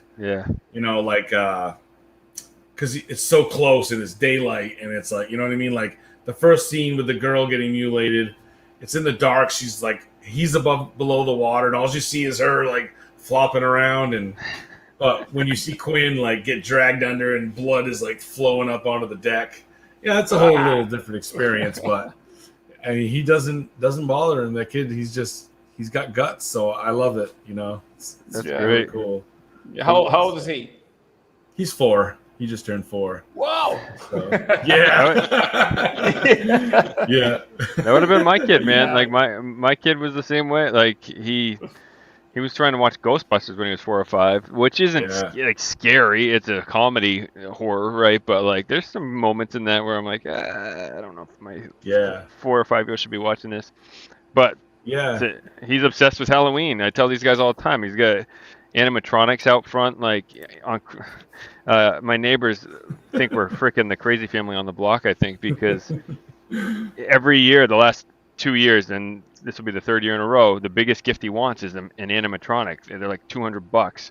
But, so like last year on Christmas, we were out in freaking like 10-degree weather, setting up his smoke machine because he needed a smoke machine. That was a gift with his zombie guy, and like there's Christmas lights hanging behind, and you see the zombie just doing this with like smoke machine, and people driving by, and I'm just sitting there like, this is my kid. Yeah. Well, we're kind of like raising him like, you know, I was born in the early 80s, and you know, parents back then were just like, yeah, whatever, who gives a shit, like just get out of my face. And we're not like that necessarily, but we don't like shelter him. Like he likes watching scary things sometimes, and we let him play it, run out in the yard, like do whatever they want. And today my father-in-law, my wife's dad, when he passed away, we got a bunch of his fishing equipment and stuff like that, and he has this old tackle box that's full of like lures and whatever. And a while ago, we got my son a tackle box, but we took all the hooks out and stuff like that because, you know, he's a little, we didn't want him getting hooks all through his fingers and stuff. Well, he's adamant now on him playing with that tackle box with the hooks in it and stuff. And all afternoon, he was just sitting there like organizing the lures, and they all have hooks in them, and he didn't get pricked once. So I mean, we're okay with like letting him take chances and take risks and stuff like that, because that's how he's going to learn how, like, you know, to really be careful with things. And I told him not to drop any of the hooks, because if the dog gets something through his tongue or his lip, it's all over, dude, you know, or his little brother. So every time his brother, who's 2, would walk up and like through the room, he's like, stay away, Lennon. Don't come over here. Don't touch it, Lennon. And I could hear him like talking to him. And so it's kind of funny. He's, you know, kind of taking on that role. So it's cool. I like it. It's cool watching him grow and learn, and kind of, you know, it's seeing how we're going to be as parents. And, you know, it's a kind of a trippy experience. Sure it is. Yeah, sure as hell. Yeah. You know, like when you have a kid, especially if you're a man and you have a boy, and Joel doesn't know that already because he only had 3 girls. Am I right? No, I have a boy. No, he's got a son. Oh, you got a boy. Yeah, all right. I thought you got 3 girls. When you have a boy, it's like it's different, because at the same time you see yourself and that little person there, and sometimes when you are, you know, giving out to him, and I was, fuck, I would have done the same thing. And it's like you are fighting against yourself. Sometimes I see myself like that, and you see the preferences, and you see the little things that you have in common with that little person, that is just like, oh my God, I hope he doesn't turn out as I did. Yeah. Well, then you see like you see yourself coming out like your parents. Like I used to like be climbing on things all the time, and just like putting myself in danger, and my mom used to be on my ass all the time, like, don't do that, you're gonna fall. And I knew I wasn't gonna fall, but now I've turned into the mom, and like he'll be like doing crazy shit and climbing on things and doing all, and I'm like, dude, be careful, cut it out, you know. And it's like it you know, it doesn't make a difference because he's gonna do it anyway. And it's a part of it's my anxiety, because I have like really bad anxiety, and so it's like my instinct to just tell him, and like I'm a stay-at-home dad, so like they're my responsibility like all day, and they have been since the day they were born. Like I've been home with them every day, so it's just my instinct to, like, you know, take care of him and protect him. But at the same time, like when I like I hear them cry or they get hurt, and I don't even react half the time anymore. But like when my wife gets home, she'll hear like our youngest crying, and I'm like, and I'll just ignore him like half the time unless he comes up to me and like wants attention. And she's like, "Why are you ignoring him?" And I'm like, "Listen, I hear this going on all day long. They do this all the time. They're just fighting. He just wants attention." And half the time he's just crying because he's just having like a hissy fit. Like, Yeah. you know what I mean? It's not really like our youngest one. Like that's him throwing a fit. So, you just kind of like adapt to it and just like whatever. And took me a while to get to that point though, because you know what I mean? It is like those are your babies and you want to protect them, but at the same time, it's like, get the hell out of here. Go do something else. Yeah. I think Point. the worst thing that could ever happen is your wife and your mom talking about your childhood. So, Yeah. because Yeah. like my son argues back with us, like he like I'm like, what the hell? He's 7. He talks like a teenager sometimes. And now, my mom told my wife how I was when I was a kid, which is apparently the same exact way. That she used to say I should be a lawyer because I always thought I was right. I would always argue everything, and I'm like, I don't need to hear this right now when my 7-year-old's arguing with me. Like that's not like I don't need to think, oh, this is me right now. He looks like my Clearly your son. Yeah. Clearly you. It's not your wife's fault. It's your fault. Yeah. It's awful because you always like you have this like image of like, oh, my kids are gonna be perfect. They're gonna be these little angels, and then they end up just like you. Like my son, like when I say goodnight to him, he's like trying to negotiate like these contracts with me. He's like, "So, Daddy, okay, this is what we're gonna do. Come lay down with me and cuddle." And I'm like, "Dude, no. How it's gonna go. I'm gonna go downstairs, and you're gonna stay in your damn bed." And it never works out that way. He'll still come downstairs and like, "Daddy, hey, Daddy, what are you doing?" Like he's got his teddy bear. Like, "Daddy, what's going on?" And I'm like, "I thought I told you to get the fuck to bed." Yeah. It's like my son. He'll do something bad. Like there's certain things where if he does it, he loses. Like we let him play Minecraft a little bit here and there now because he begged and begged and begged. His friends all played it, and we're like, nope. And then we finally gave in, and we're like, so when he loses, I'll be like, you lost Minecraft for tonight, and he'll be like, I'll be good. I'll be good from now on. And I'm like, that's not how it works, dude. Like you can't be good now and then get it back. Like you just lost it. Like you're done. If you let me have it, I'll be good. And I'm like, no, like what? That's not. Stop trying to like it's like you said, a contract. Like he's negotiating with me, but it's his terms, right? Yeah. Listen, Daddy, this is how it's gonna be. Yeah, like he copies a lot of my sayings. Like I can't like discipline him anymore because I'm like I fuck around so much with him, and like he's like, "Daddy, you want a knuckle sandwich?" And I'm like, "Dude, no, that's my line. Like you can't be turning that back on me." You know what I mean? Those kids, someday they're going to realize that they are luckier, a lot luckier than we are, because like we love comics and cartoons, video games, everything that kids love. We still do, and our parents, I don't think so. I couldn't even have a conversation with my dad. And it was hard. My first conversation with him was so embarrassing. It was when I was 18, and then he came to me and started talking about sex. I never felt so embarrassed in my whole life, And I don't think I will ever have that kind of conversation with my 6-year-old when he's 18, because I don't want I don't want him to be in my position at that time. So it's a different breed completely, and they are luckier.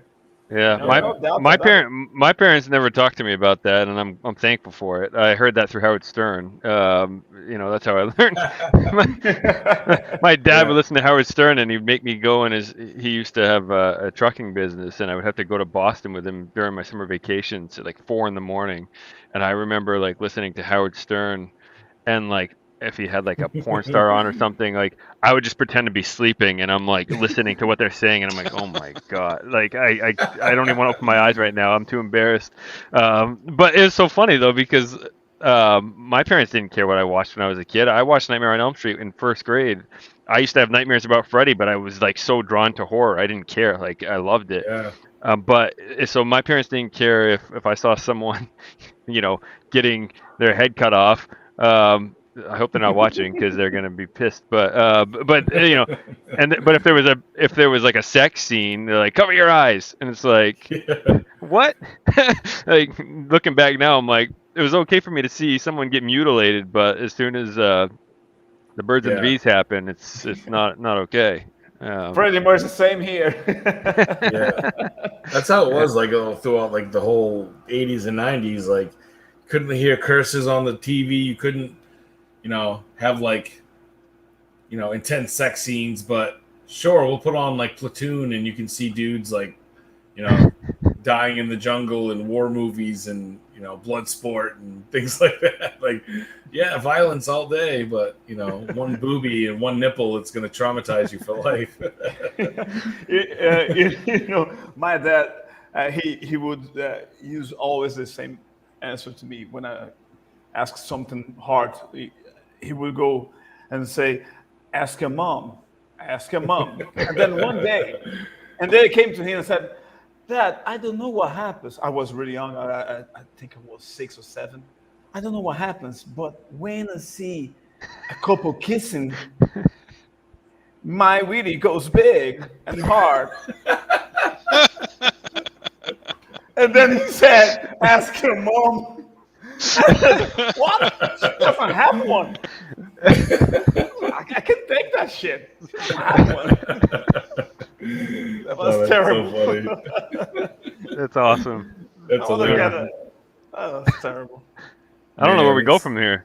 I don't know. I had the whole deal with the kids, for like 30 minutes, an hour or so. We'll be trying my patience, right? And finally, I just get to the point where I have to, snapping, I guess, for lack of a better word. But it never fails that my wife will walk into the room at that exact moment, and she thinks that that's just my default setting. I'm like, no, honey, you haven't seen the other 58 minutes that led up this moment, and it never fails. And it's like, that's, she's like, oh, you're really hard on him. I'm like, no, I've been really gentle for the last hour, and now we're at this point, and here we are, and you just happen to walk into this scene. So always that way.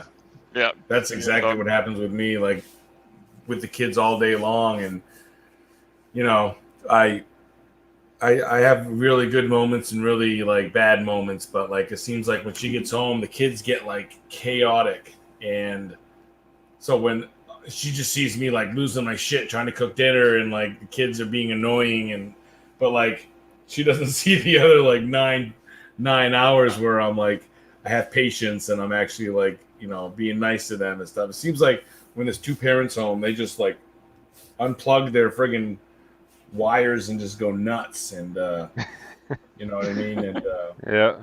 exact same thing though. Like it just seems like that's your default setting, is just to constantly holler. Like, no. It's been a culmination of events that led up to this moment, and you came in. Yeah. It's so funny how that works. Yeah, it's awesome. Oh yeah. Yeah. One thing, going back to writing, one thing I wanted to ask is, what does the process or relationship look like when you're trying to choose out like a cover? Do you like tell an artist like, hey, it's got to have this, this, and this? Do you get like several samples? Like, what does that process look like for you when you go to approach somebody as a series of artists? Like, what does that look like? So with scratches, I kind of just like came to the realization that I'm gonna need to hire like a cover artist, and I happened to like go onto Instagram, and I saw the artist who's actually like this guy right here. This Dead is like center. Yeah, there you go. 2 of those are my covers, and then the 2 on the outside are like over here, are like 2 of his other ones. The coloring's kind of bad here, but he does like horror art, and it's usually black and white with like sometimes there'll be like a splash of red, and I loved it. I was like, it's very much like scary stories to tell in the dark and that type of horror, that type of art. And so I hit him up and I'm like, hey man, do you do book covers? Could you? And he's like, yeah, I do commission book covers, whatever. So I actually sent him the manuscript and said, here's my book, check it out, and you can come up with a couple ideas or something. So we came up with 2 different ideas. One was like the stairwell, and the other one was like like a cemetery with a house in the background, and then like a looming shadow. And I really like the cemetery one, and the stairway one. So I went with that. With the second book, I had learned a little bit, and I'm like, dude, I'm not gonna make you read my entire book. Like I doodled, like I just scribbled the idea that I had of like, which was this one here, which you can't see here, but it's like a little hut in the jungle, and there's a guy standing in the doorway. It's just like a shadow, and the behind him is like red, and then his eyes are like glowing red, and so I sketched it out, and I said, "This is what I want," and he did his thing, and came out really awesome. And then with my collection, that was actually my publisher usually does cover art. Like he has his own, I think it's called Hollow Creek Designs, where he does cover art and stuff like that. Well, he actually was like, you know what, we're gonna do something really special with this one. I found this awesome photographer who does this really macabre art with like dead animals and bones and rotting fruit and things like that.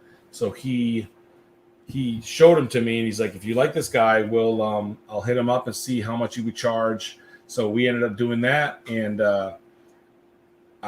so he basically said, this is my portfolio. If you see anything here that you like, you can pick it, and we'll go from there, and we'll give you like a high def image. And he ended up doing that, and then my publisher formatted like the title and my name, and added a little bit of like, looked like almost like wear to the image, so it wasn't like this solid image.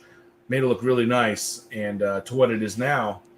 And so yeah, that was the process for those three. But originally I had actually bought like a pre-made cover when I was going to self-publish my collection. I bought there's certain cover designers and stuff that'll actually do like, they'll just sit there and make cover art all the time, and just have like a portfolio, and then they'll have different tiers of like cost. And one time, like, I don't know, like around maybe Thanksgiving or something, they had this huge sale, and they're like, we're having a sale on these pre-made covers. And I bought one that was in the $50 tier, which they were normally like $200 or $150. So I got a really good deal on it, and I bought it. And so yeah, this is the cover I'm using now.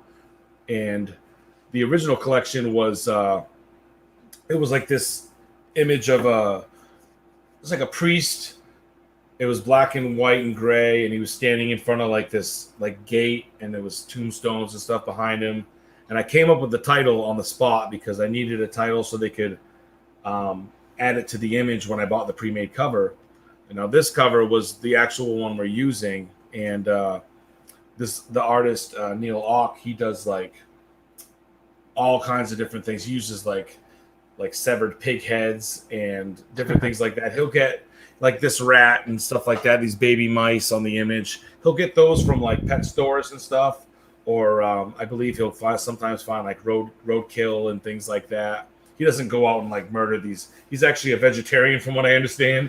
So the fact that he uses like these images and stuff is very cool. He's really an awesome artist, cool guy, and so he gets really, some of his stuff is really intense. Like he'll have like a severed pig head, and then like a cross, and like rotting fruit, and it's really cool. So yeah, I was really excited when we chose this image, and seeing it with my name and the title on there. It just cool. Yeah, I was really excited about it, and it fits the theme really well of the collection. I was the first time. I don't even need to know what the stories are. I think, and that's what you said. Like a cover can sell the book, right? Like, I'm like, damn. When I saw this cover, I was like, that is so cool. So yeah, a lot of people were like, that's the most disgusting thing I've ever seen. I love it. Like, I want to buy it. Yeah. And that was really cool. Like, a lot of people were like, oh my God, that's horrible. I want to buy it right now. That's like the best compliment. And none of that was my doing. That's just the artist, and like his brilliant guy. Like that's what he likes to do. And so I got lucky that they wanted to kind of push the boundaries and go with something like that. And really. It could have just done like any other old cover and have some artist design it and stuff. But the fact that, they use like still life photography and stuff is pretty unique. And I really like it. There's a couple other, I believe Weird Punk Books used one of his images before with the pig head and stuff, which I didn't know at first until someone showed me that or something. But it was really cool. It was like a real life dead pig whose head was cut off, and I don't know. He goes to like different places, but it just adds that much more like authenticity to it. It makes it look really friggin' grotesque. Yeah. So. Cool. Yeah. That makes me think that when a project is about to happen, everything just fall into place. Yeah. And when sometimes you believe in something and it doesn't go as well as you planned, and so many things go wrong, maybe it's time to move on and do something else or start over.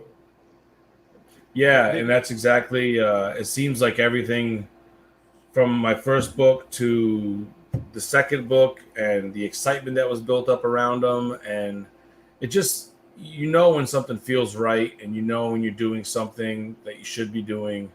And sometimes it takes time, but once you start getting noticed, people start recognizing you. I mean, I've had authors that I admire, their work, message me and say, "Hey, man, how did you get so many reviews, for your books on Amazon and things like that?" And sometimes it's like I don't even know. Like I get, I promote it. Sometimes people promote it for me. They talk about it. I do a lot of like podcasts and live chats, and I just got lucky. And it's all about like personality, and you have to be out there. People have to see you. They have to get to know you because, I think that's what's some of the other like, some authors like Bentley Little. He has a huge fan base, but you never seen the guy. Like there's only like one picture in existence of the guy. You know what I mean? Like, so, and that's cool. There's like a mystique to that. There's like like this. Ooh, is he even a real person? Like, is he like have a ghostwriter? But I'm on the other end where like kind of like the Stephen King side where you do a lot of like publicity. You put your name out there, and you're very active on social media, and I'm a real guy. I'm a real person, just trying to do my best and raise my kids and write some books in the meantime. And people like that. They get to know you, and they want to support you. And eventually, I'm hoping like something takes off, and something big happens, and you just never know. You just got to keep at it. You know what I mean? Like you guys just starting out with your your comic books and stuff. You just got to do what you love until it takes off, and one day it will, and it'll get like blow up, and you're still doing what you love, like you've been doing from the beginning, but it really will start to pay off. It seems a good feeling. It seems that people want to put a face on what you do, a face, not only a face and a voice and a personality. Because personality does sell. Yeah. People are eager for that. And if you're not out there, just showing yourself and speaking out, like you're going to be left behind. So it's funny because like every time I read a book, whether it's an old author or a new author, I'll or watch a movie or something, I'll Google them and be like I started reading like a Louis L'Amour book, and I'm like, I wonder if he's ever done any interviews. So I Google him on YouTube or whatever, and I look him up, and I start watching one of his interviews. And I almost always do that with like authors that I read a couple Clive Barker books, and I'm like, I've never heard the guy talk. I've never seen him, what he's like as a real person. So I Googled him, and he's like extremely intelligent, articulate, and British. So it's cool to like hear his accent and like see him discussing things, and it does. It puts a different like level of humanity on it, and you know it's not like some like bougie artist like sitting in his house like writing all these books. Like you actually see him for what he is. You know what I mean? Like a real person who had a dream and it took off, and you know what I mean. Everyone starts somewhere, and you're always going to have people who doubt you or people that mock you, and that just comes with the territory of being creative, because not everyone's going to connect with your work. Yeah. And that's just something that comes with the territory in any sort of art, you know what I mean? With comic books, whether it's a movie, whether it's a video game. I mean, there's people that you could work on a video game for 10 years and it comes out and people say it's a masterpiece and other people say I'm bored. Like, for example, like Red Dead Redemption 2, that took like 8 years to come out. And people were like, meh, I don't want to friggin' sit there and ride my horse all day. And other people like, wow, like the horse's testicles like shrink and grow with like the weather. You know what I mean? Like that's the detail that they put into it, And it's just you take the good with the bad, and you never know like how how your work is gonna affect somebody. You know what I mean? And that's just part of the game, Yeah. I think tying into that too, I mean, like we've said it on the show before, like passion sells too, like not just the personality, but I guess it's all tied together really. But I mean, some of the compliments we've gotten is that people see how passionate we are about the show, about our stuff that we do, and that definitely helps. And then you see some interviews with people where it's like monotone, like they're just doing it because they have to, sort of thing, right? And so I think, I mean, I can't imagine doing it without the passion, to be honest. Like it's like we have day jobs still, and our brains are constantly thinking of this stuff, even during our day jobs. But I just think that is so important for people to see, like that you're believing in what you're doing, So, like, why should they believe in you if you don't believe in what you're doing, So yeah, and I've had people ask me like. I see people because with social media you're all over the place, and there's people like I see sometimes will be like, yeah, I wrote this book and it's okay, you should buy it, and it's like you should never like talk down to yourself. I know it, like I've always enjoyed like self-deprecating humor, because if I'm making fun of myself, nobody can touch me, you know what I mean? Nobody will say anything meaner to me than I could already say to myself, but when it comes to being like creative and an artist, it doesn't really work that way. Like you want to have confidence in your work. You want to put out to the world that you love what you do. You're passionate about it. You care about it. And if you're just sitting there being like, I'm not that good, I don't really care about it. I'm doing what I can, but no one's buying it. I mean, it's like a pity party. Like people don't, you might get a few comments here and there, but especially when it comes to your work, like your life and stuff like that is another story. But when you're talking about like your book, you never want to talk bad about it. You don't want to be overly confident either, but you want to be like, this is what I did. I'm proud of it. And, I'd love it if you checked it out one day, or, I put a lot of work into this, but just never be like, it's not that good, but if you want to check it out, that'd be cool. Like, You know what I mean? Yeah, that kind of strategy works well when you are a stand-up comedian. Yeah, because you want people to laugh at you, yeah, and not with you. And in our case, it's very easy to go down that route, because we are never too satisfied, about our works. We're never happy about our art or writing or whatever. And as an artist, self-confidence is something that most of us struggle with. But we don't want people to know that, really. It's because it's our problem, not theirs. And sometimes we have just to admit that, all right, it's not perfect, but this is what I do. This is my best at this moment. And just put yourself out, and just ascribe to that. Yeah, and I mean, especially as like a writer, when you start off writing and you keep seeing, like, especially with the social media world, when you're submitting stories to like anthologies, and especially starting out, you get one or two rejections, and then here or there. Well, when you look back and you listen to like Stephen King and the greats talk about stuff, I mean, Stephen King was like, I was rejected hundreds of times from magazines and publishers before my first story was picked up, and he was like, we almost had to cut our phone line off because we couldn't afford it. When he finally got the phone call for Carrie was picked up, and he made like a couple $1,000s for it. And that type of thing is like, it's inspiring because like, he wasn't just this great, even though he recognized his own talent and he never gave up.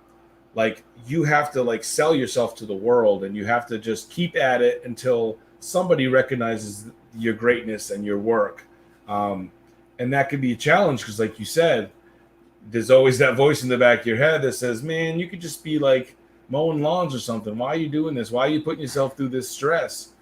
But it makes all the difference in the world when you actually get accepted finally, and that story gets accepted for that anthology, and someone says, man, I really love that story. It was awesome. Or I really love that piece of art that you did. It's brilliant. And that can totally like rewire your brain to think, okay, maybe I do have what it takes. Maybe I can do something great here, and I should probably keep at it.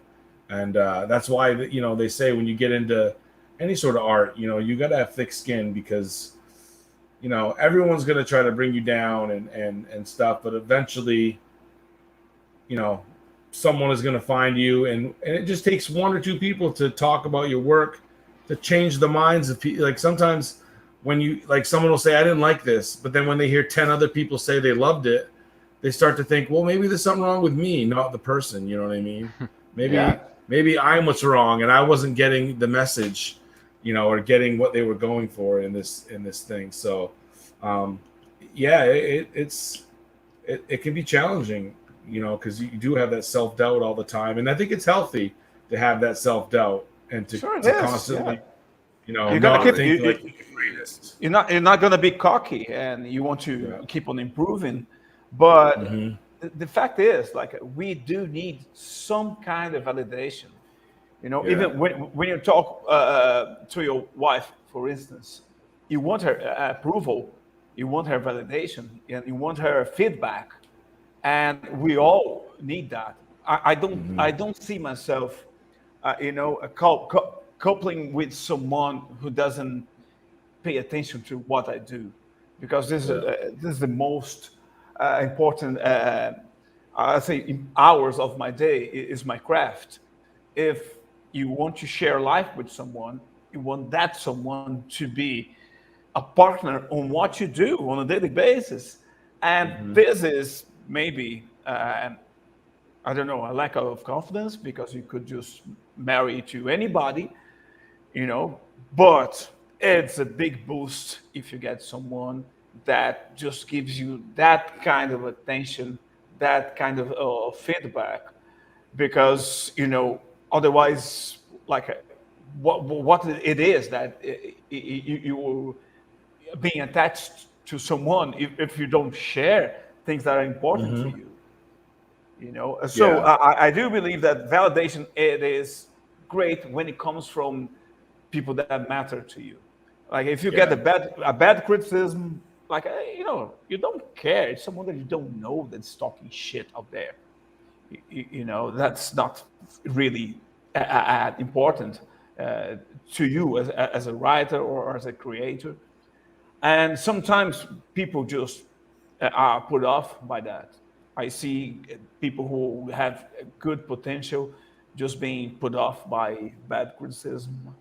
And this is a sign of this new generation now, because they don't want to be, let down. Nobody wants, but like, they seem to be more sensitive to that. Yes, I would agree to that. Yeah, that's unfortunately, like even in the day job, people don't get that validation. They don't get a promotion after 2 months in their job and they quit. It's like, you understand? Like I've been here 15 years. Like you have to build your way up. They just want instant gratification. But Mm-hmm. um, I was gonna say the criticism, like from strangers, where it would start to get to me is if I saw the same criticism over and over. I think then I would have to be like, all right, I need to go back to the drawing board and see. Clearly, there's something that everyone's seeing that I need to work on. But like with Yule, I only think I recall one review where there was some negative stuff said, which that's great. Like we're humbled, everyone seems to enjoy it so far that's reviewed it at least. But there's one review where they would say this or that, and it's like you said, you got to have thick skin because my mind initially was like, gosh, we got to do this. I'm like, this is one freaking person, like Yeah. no one else is saying this. So yeah, it's just the thick skin thing is so true, especially if you're going to try to make it because when you're just starting out, I mean, there's not that many eyes on you, so it's Mm-hmm. not probably as big of a deal. But if you become something, it's like you're gonna get a lot more of those. Even Stephen King, if you look at his Amazon reviews or his Goodread reviews, like he has some people shit on him, and it's Oh like yeah. it's All the freaking Stephen time. King, like if he's gonna get shit on, I'm gonna get shit on because he's my idol, and I could never do what he does, So it's Mm-hmm. but Even Yeah, and I Jesus mean, got bad reviews. I saw So a couple it 1 stars on Yelp for Jesus. yeah. So it's all right. I can take that. Could have done better. Should have tried harder. The Bible. Look up the Bible. There'll be reviews. It'll be like fake news. yeah. Yeah, on Bible's Goodreads, full of shit. on Goodreads, the Bible has 1 star. No, But speaking yeah, of, the thing that separates you from other people though is you see those minor criticisms and you keep at it. You don't just like throw in the towel and say I'm yeah, done. This is it. I suck. You take those criticisms and you use it to get better. And that's what separates you from. I mean, how many people do you think write a book, publish a book, and just are done and they just quit after the first one because it didn't get, how many I've seen a bunch of people that they publish a book, they get like after like 4 years, they have like 5 reviews, and then you look them up and they have like 12 more books that they've written. I mean, some people just have it and they keep going at it. yeah, And and that's what, that's like with Stephen King. You'd think after like a couple hundred rejections, he would have just given up and quit. But imagine if he had given up after all those rejections and just thought like he wasn't worth anything. Instead he took those criticisms and he got better and he kept working, and now he's inspired like generations of people to Yeah. basically any horror author that's writing right Yeah. now, right? Like I feel Every- like when someone's like, oh, what got you into writing? I'm like, wow, I'm not very original. I read it, and like everyone could talk about that. Like on his birthday the other day, everyone was tweeting out their Stephen King stories, and I'm like, yep, that's my story too. Same exact thing. But yeah, I don't know. I think that the looking at you have to constantly want to get better too. And I think we said that earlier, right? Like that's all I want. I just want to get better. Like if it's criticism and it's not like someone just like being like awful just to be like an evil person, right? Like if they're saying, hey, like this could have been done, I'm like, okay, like you've got to take that into account. Yeah. That's at least, I mean, that's my mindset. Like when I'm writing stuff, like you said, you gotta get beta readers, people to read your stuff and give you feedback, and it's so crucial. Like I think that the short story that I had that it was a flash fiction actually that got picked up.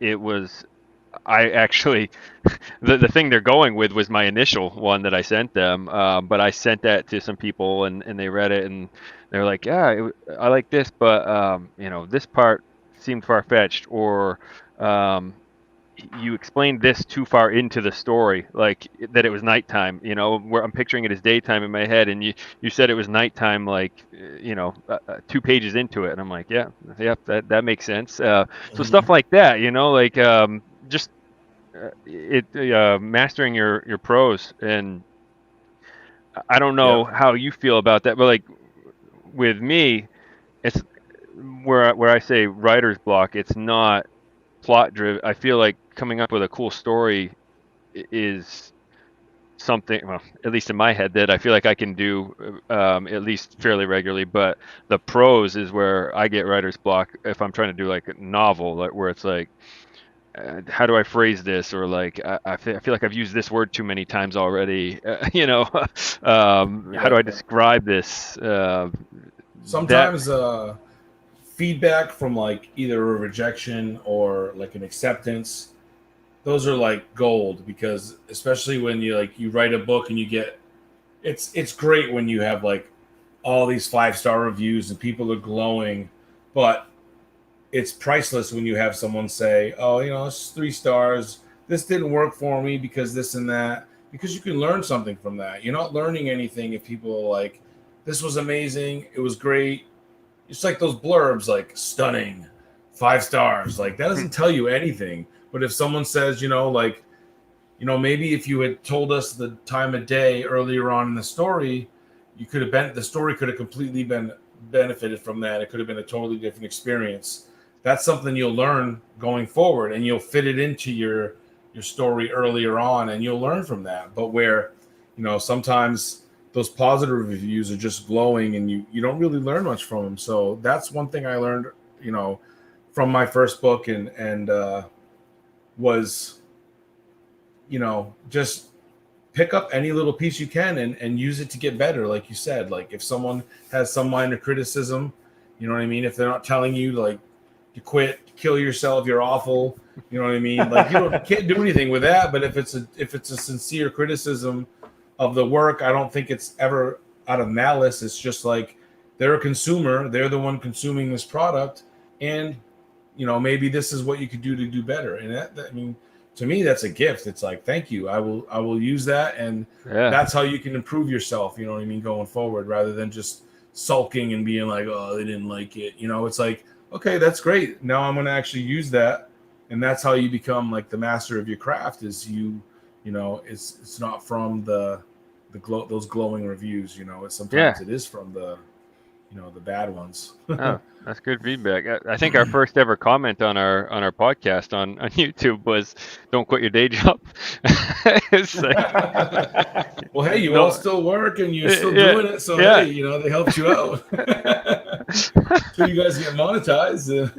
We're about 850 subscribers away from that. So look forward to those 50-cent royalty checks coming in at that point, right? So, But working with the entertaining industry is something that is really different from the other type of endeavors, because this is the only kind of industry that people come to you and say, I didn't like your shit.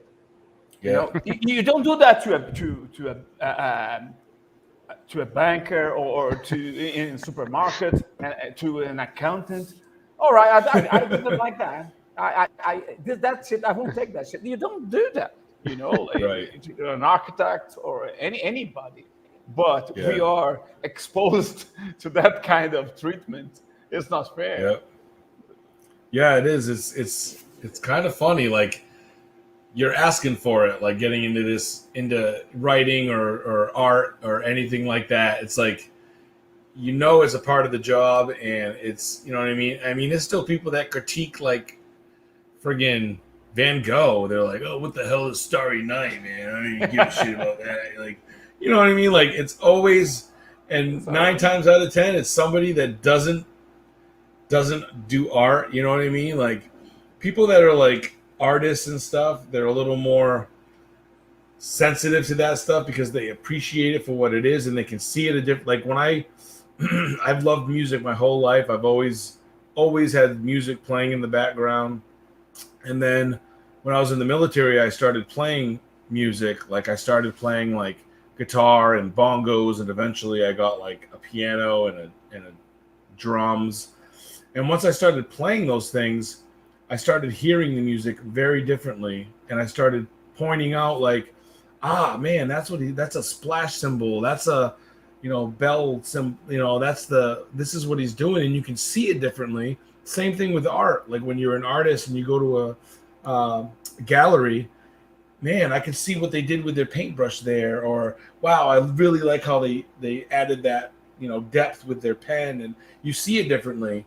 But when people that don't understand like how much time and effort and energy goes into their craft, just like people that, they love Stephen King, they love his books, and then they read his book, oh, this is so boring, I can't get into it, and they throw it down, and it's because they don't understand like really what goes into that, and they're easy. It's so easy to criticize something. Just like, a perfect example is sports. Like how many fat dudes sit on their couch drinking beer, eating a chili dog, and they're like, look at that bum Tom Brady, like trying to friggin' throw the ball. Like, they're the first ones to criticize people when they never ever be able to do any of that stuff. You know what I mean? It's the same thing with art and music, and they have no idea how many hours and hours and sweat went into that project, and that's why, like, comic books really just blow my mind. Like the amount of detail that goes into each panel is just mind blowing. Like it just, I don't know. I appreciate it because I can never do it, and I can't even. And that it's funny, like when you look back at like you were showing us, Joel, your wall of comics and how detailed those things are, and then you see like, I know times change and the prices and everything, but the fact that people charge like $6 for this amazing work of art, like, oh, those guys were getting like $15 a page back in the 50s, like $15, and that would be a whole day's worth of work. Granted, $15 was money back then, but man, they just had one of the covers for the EC covers just sold for $860,000 for the original cover, and the family, never got to experience that windfall, while their husband or dad was alive. But now it's, he got $15 for it. Now the thing's selling at $860,000. Like, it's just, I can't believe you paid that much for that. Oh yeah. I spent all a Livid budget on companies defunct. So that's why he's living with the possums now, because he freaking sold his livelihood and his home. But that's exactly right. Like, it's like Tolkien. Like, he didn't get to friggin' enjoy, like the people like admiring his work and stuff. He was pretty much dead by the time like half his stuff was published, and so many like artists are like that. Like the musician, I don't know if any of you familiar with like Nick Drake, but he was this really unique artist, and like I think it was around like the 70s, who came up with this such unique music, and he never liked touring. He was like anxiety ridden, never toured, never thought anyone would appreciate his work. And then he died at like, I don't know, he's like 27, 28 years old. And Nick Drake, and all of a sudden, like his albums sell for like tons of money. Like his music's used in movies and things like that. It's just common. Like sometimes artists, like, they struggle and they try to get out there, and then they're just underappreciated until, time passes them on, and then they finally get noticed by the masses. You know what I mean? It's kind of sad in a way. Because sometimes they're ahead of their time, right? Like they're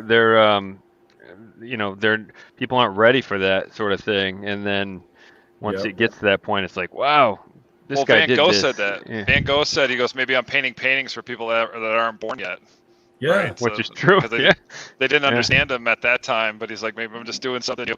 And he goes, was a preacher too, so he like talks about, he says the Bible says, plant your seeds now to reap the harvest later, kind of thing. So that was always his mantra, was I'm painting for people in the future. Yeah, so he had that vision even while he was doing it, that nobody's going to get it now, but they will. He had that faith, and of course they did. So right, so he's one of the premier artists ever. So right, so hopefully we won't have to go to that same route. yeah, right. Hopefully it doesn't happen. We're really going to be big in 2214. We're really going to smash it right now. It's gonna be huge. Yeah, that's all right. And that's funny. Like, it is funny because like Hendrix, like he's seen as like this, like he's like this shooting star that just came and was a brilliant guitarist and musician, and just absolute genius. But at the time, it was like, who the hell is this guy? And people appreciated him, but not like they do now. Like, they were like, who's this dude, like, chewing gum and friggin' making his guitar, like, play all these crazy sounds? And, like, the Beatles, they're like, people were burning their albums and stuff and just things like that. And now they're, like, seen as, like, these, geniuses and inspired. Yeah, and it's just, it's very common in art and music and stuff that later on, like they're not appreciated until it's too late, and then some rich stockholder that bought all their friggin' shit, sells their cover for $800,000, you know what I mean? And the dude got paid $15. It's like, yeah, it sucks. And it's sad. That's like Michael J. Fox, trying to play Johnny B. Good in the 50s, and people are like, what the hell is he playing right now? And he's doing his guitar solo. It's like, your kids are gonna love it. Oh yeah. Yeah, exactly. It's this weird thing. Like, even now, I mean, there's like musicians that are out right now that I'm sure in 20, 30 years, people are going to be like, oh man, they were amazing, but we don't even probably notice them because we're just busy, and it's not for us. Like Van Gogh said, it's not for you right now. It's for you later on. Like, I don't know how many times I put on music that was 40, 50, 60 years old, and it's brilliant, and I can tell like it was so much love and a time put into it. But people back then were just like, yeah, it's the next, and who cares? It's the next Pink Floyd album. Yeah, whatever. Let's put it on and smoke some weed, and but now it's like this art, and it's like this, like, it's almost like classical music. You know what I mean? It's pretty amazing. And but like, I agree. I hope like it's not like when I'm dead, they're like, oh, and it's weird too. When someone dies, they're like, let's buy all their music. And their music hits the charts again, and it's like, dude, buy their music now while they're alive so they can get some of that money. And Yeah, because we are inclined to love scarcity. Whenever something goes off off the market, like we just want to have it because some other guys can't. That's it. I take pride when I'm like, when I feel like I have like good taste in music and stuff and books, and then you buy some vinyl records and stuff, some old ones, and then you'll hear like, oh, this like artist is trending on TikTok, and it's like, hey, you know what? I already have all their albums, and I knew 10 years ago that they were amazing. And now all their records are like way more expensive. I've had them since TikTok was on a clock. It's before TikTok. It's pretty funny. It's like a source of pride. It's like, I already knew about them, man. And they're like, no, you didn't. You didn't know how cool they were until TikTok said so. I was in a band. I was a drummer in a metal band, and we used to play Dropkick Murphys at the Elvis Room in Portsmouth, man. And it was a buck a band, and then us. And the only people who were there were them and us and their girlfriends. We were too much of a dorks to have girlfriends, but those $3 you could got in and saw Dropkick Murphys back then, and nobody knew how they were. And now they're big. I think my brother-in-law went. I just said to him, how much did you pay for a ticket? And he's like, $65 a ticket, But yeah, so it's like, that was like 20 years before then they got with the Red Sox, right? And they took off from there, and they got big and did all that stuff. But yeah, it was like that. It was like, it's cool to see those bands, like, but they grind, man. Like, they just did shows like that for nobody, but doing 3-4 of those a night for 20 years, and they eventually caught it. And You just what you have to do is just keep your foot on the pedal and just keep going and going. It's wild. So it's fun to see some of those guys take off. Yeah. You hear stories like that with like the Beatles and like playing in like Hamburg, Germany, and then like the Doors and and then like Jimi Hendrix, like, oh yeah, he opened for this guy one time, and I think it was like he opened for like Clapton or somebody one time, and they're like, dude, we're not going on after that guy. Like, what the hell? He's a freak, And it is funny, like, because you just never know, like, when someone's going to take off or their genius is going to be recognized, by later generations. It's pretty cool. It is. It's funny. It is. You never know, like, when someone's going to take off. Like, it's really about putting in the work. Like you were saying, every single person we've talked to is like, rejection is part of that story. It's 85% rejection, 15% success. Really, that's almost the formula. Like you're on the right track when you get told no and that your work is shit. That's like how you're doing it right. So nobody comes out from the jump right and just nails it and just rockets to stardom right from their initial offering. It's an amalgamation of everything that they do to get them where they are today. And it's like you always say, my overnight success took 40 years to achieve, kind of thing, right? Yeah. So I mean, like with Brian Keane, like you guys had him on, and like he's a good example of someone who's been at it for so long. And then when you're like a new author and you come out and you're like, you admire these people and you're like, man, I'll never get at that level. But then you understand, like, he was just like you and me, like at one point in his career. And he wasn't Brian Keane before he was Brian Keane, you know what I mean? Or, like Stephen King was just this, crazy dude with long hair and a beard walking around Orono, like writing all the time and reading all the time before he was, this icon of horror. And, and now he's like, generations have been raised on his movies and books, and it's pretty amazing. And who knows, maybe one day myself or you guys, people will be raised on your books and my books, and like, you just never know how it's going to work, but you keep at it until something happens, and that's really what it's all about. I mean, I think a lot of, like, we see, at least what I've picked up on some of the indie guys, like indie comics guys, they expect almost immediate gratification. They put out a book and like, oh man, like, yeah, it did all right, but I just don't know if this is for me. And it's like, I don't know if I could do one book and then base my success or non-success on a book, right? It needs to be, okay, if I've done 110 books and it's still like, okay, like maybe at that point I might be like, well, we might scale it back a little bit. Then you'd be like, maybe I'll be Van Gogh someday. At that point, right? Get my year off. I'll be like sitting there in the living room with my wife, and I'm like, honey, I sold a book today. I made $2.50. She's like, that's awesome, and I celebrate every little victory, because that's one more person that might read my book and then tell 10 other people that how good they love, how much they loved it, you know what I mean, and to check it out, or and you just never know, like, when one of those people is going to be the right people, or you're going to put someone is going to catch wind, someone that has some influence, or you just never know when it's going to take off. And if you just quit and give up because you're not getting instant gratification, you're not doing yourself any favors. You're being like the other millions of people that have tried it and didn't have what it takes, and that's what separates, because you never know, like you said, like I could be 70 years old and suddenly, like, I have a huge fan base of people that love my books, and or I could be dead and still, you just never know what's going to happen. So, but if it's not out there, if you don't do that work and put those books out there, it will never happen, and you'll just be this, another dude paying his taxes and mowing his lawn. If you try to wait till you're perfect, you're never gonna do it. It's the problem. And I told Brian Keane when he was on the show, I was like, "You're the one that inspired me to write." Like, Stephen King made me fall in love with horror, but I never thought I could be Stephen King. And what I said to Brian was like, he came from blue collar jobs. Like, he wasn't some like Stephen King, like, went to college for it. Like, he's got all this writing degrees. Like, he from day one he was writing. Like, even if he didn't get even though he wasn't accomplished right away, he was writing.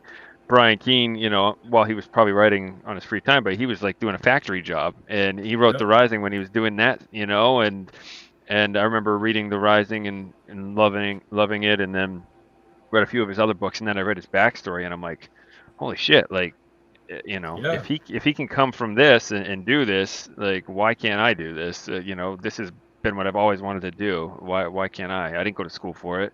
I always wrote shitty movie scripts and stuff, Mhm. but yeah. So Uh, guys, I'm gonna mention one American band that I like a lot. I used to. I don't like them now because I don't even know if they existed at this moment. But Guns N' Roses, they were so fucking great, so fantastic. They had everything. They had everything. They had the guy. Axl Rose was just fucking, smashing it. And I won't say anything about the whole team because I love Slash guitar playing and everything. But I do think that they got so big and so fast that this really fucked them up because as soon as they got rich, they stopped doing great rock and roll. They kind of deteriorated from that point. And I'm not criticizing them because I think I would have done the same thing. I would be going on partying, doing excessive and horrible things to my body because this is what you do when you're not centered, when you're not balanced. This is what you do. You can have loads of talent, but sometimes we are distracted by the worldly things. Mhm. And we were talking to a very young guy last night, and he seemed to be very balanced and well centered. That was that kind of man that wouldn't do that shit because he was driven, focused, and very serious about his craft, which I know that I am not. And I'm 51 and I'm still a kid. I do think that big success, it's that can just, put your career in jeopardy. In my case, I do think if I go on indie for the rest of my life, I'll be happy out. Because if I make too much money, I would just lose it. I don't know. What's your take on that? Yeah, I mean that's common. Like you think about bands, and not only that, especially with bands, touring is like extremely exhausting. I mean, you got to think these guys are doing like you guys do like 2 or 3 videos in a week. Like those guys were doing like 2 or 3 concerts in a week in different cities, flying all the time or driving in vans, constantly with each other. And when you first start your band and you're working together and you're getting all these new songs and it's passion and stuff, and then you start playing these songs, every night, multiple times, and eventually it's like you're looking for a way out. Like even the Beatles, like how great were the Beatles? And in like 1970, at like the height of their career, they're like, yeah, I think that even they couldn't like do it anymore. They couldn't stand. A lot of that had to do with Yoko Ono coming into the scene and destroying everything. But but it was just a natural progression. Like with those bands, like some of them, even bands that like have like 10 albums out, a lot of times you'll see them rotating in and out different artists, different musicians, because it does eventually wear on you, and it does, the passion slowly like fades away. And just like with Nirvana, like when you have a front man like Kurt Cobain, like they were so talented, but his personality type, he hated the fame, he hated the constant like people screaming, and the scene itself was very misogynistic and stuff like that, and he was very much against that whole scene. So once he started to see the realization of what he was getting himself into, he just couldn't he couldn't handle the pressure. And I don't know the whole exact story, as if he killed himself or what. It's very very fishy, that whole thing. But I couldn't see him going too much longer in that because of because of that situation and how exhausting it is. And same thing with Guns N' Roses. Like, they were just huge. They blew up. And you're talking like global touring and stuff. I mean, I couldn't imagine. Like, I've flown overseas one time when I was in the military. It was like a 20-something hour flight. And imagine doing that all the time with the time changes and the different cultures. And I mean, it wears on a person. Like, you can only handle so much. Yeah. And getting that big so quick, it's just bound to happen to you. You know, and you got to be on all the time, right? You got to be on your game, right? Yeah, another thing too that can happen with some of those guys is you start out like your band in your garage and like you have a vision of where you want to get to, and then one day you're there. And so, talk about like mental health. So a lot of these guys go like, okay, well, now what, right? And there's an emptiness there. They don't have, like, they've reached their pinnacle, and sometimes the guys just can't handle that, and they end up, doing what they do to themselves, unfortunately, and that's it. So that's a real thing that can happen too. It's like they don't see the next step. It's I made it to the top. What can I do from here? Well, that's why a lot of guys, I think, go to drugs, is because they've hit that high, and then they're like, well, now all I can do is reach that physical high and start taking drugs. And I just watched that Leonard Skinner documentary on Netflix, and how those guys started out like, it just blows my mind. These guys are like, oh, we can barely play guitar. I can barely play drums. The next thing you know, they're like writing this amazing music, and some things are just meant to be. Like, they're just meant to do it. But they fell apart at some point. They lost different people because like their original drummer was having like mental breakdowns, and so they found a new drummer, and different things like that. And I mean, their case was kind of unique because they had a plane crash and lost like a bunch of their band. But if it's not a plane crash, I mean, it's drugs. Jim Morrison, like, he died, from mysterious circumstances, but he was kind of burnt out from the whole thing. And same thing with like, Elvis and all those guys. Like, eventually, eventually you party hard. Made a deal with the devil. I think they made a deal with the devil, right? It's like that could be it, right? Like, they come to collect. And they were all like 27 too. That was a weird number. They always hit like age 27. Yeah. Janis Joplin was another one. Hendrix, Morrison, 27. Man, if you're like, that's a weird time too. Like, I talked to some other career like indie guys, and they're young like that. They're in that age. And that's kind of a fucked up period of your life too, because you go from being a child, and then all of a sudden, like, boom, you're 18, and now you got to be an adult, and you're supposed to know everything about there is to be an adult. And in your 20s, you're just trying on the adult suit, and it's like you don't have that shit figured out yet. But society has this pressure on you, like you're supposed to be doing everything perfectly.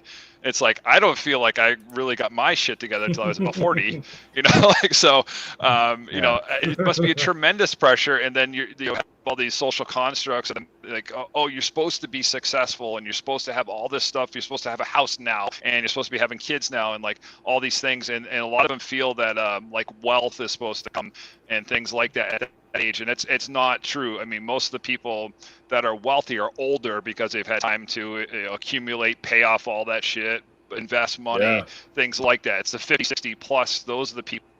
But you see like these like MTV crib shows, like, oh, you should have all this cool flashy shit, and it's like, no, man, you're 28, you're supposed to be living in an apartment with two other people, and have some credit card debt, and be wondering if you're going to pay electricity or the phone this month. Like, that's normal stuff. Like, but that pressure's got to be, I think it's even more probably amplified now, because if you're just seeing all these things, ads thrown at you, and wouldn't it be cool and all your problems solved if you were rich, and like all these things, and you don't know how to be an adult. You went from a child with your parents to, all of a sudden now you got to be an adult, and that can really fuck people up mentally too. So I see a lot of that stuff like on social media, and people posting things like that, and just like, no, man, you're a new adult. Like, just go with it. Trust me, it gets better. Like, you just got to figure that shit out. So, that's real.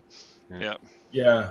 And a lot of times, like, when you see like musicians or singers or stuff, they're like manufactured by like music companies and stuff. They're people that were like, they're not just like these talented, because there's a ton of talented people. There's a ton of amazing bands out there that'll never get a shot, but it's because a lot of these record labels and stuff, they're like Linkin Park was popular when I was in high school. They were literally like put together by a record label. They didn't like find each other organically and form this band. They were like constructed to be this band with like, they didn't know each other, you know what I mean? And so it's a completely different time where like back in the day, even like Jimi Hendrix, like he was in all kinds of different bands, but then he was kind of like put together with like Mitch Mitchell and Noel Redding through like his label.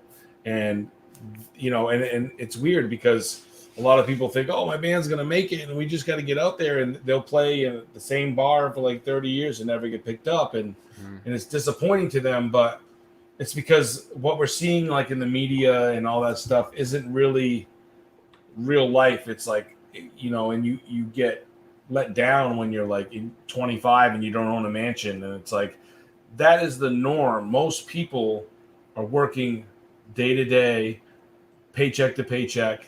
The norm is not living in this like lavish life like on MTV and all these reality shows and stuff. It just, that's what you think is like the ultimate goal, but it's really not. And a lot of times like those rappers and stuff that we watched in like the 90s that we like were jealous of with their cars, now they're broke, now they're dying in like their early 50s, like, you know what I mean? And so it's,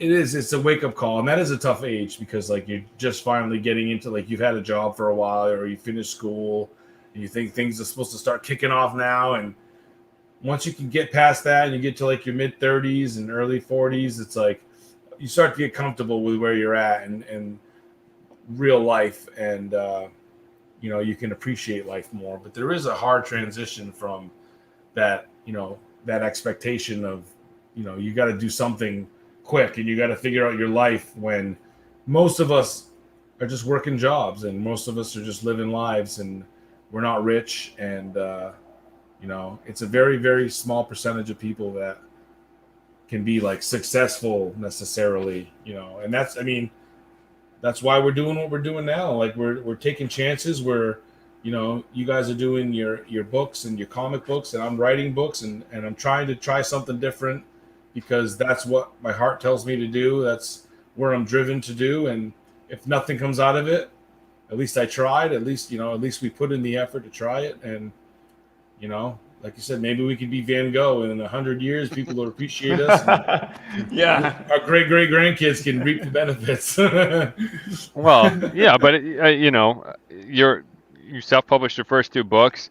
Your collection is being put out by a publisher. You got another one coming. Like, so that's, I think a lot of people would be very happy, to already be at that point. It's kind of cool because we talk to all ends of the spectrum to be talking to someone that's really just taking off.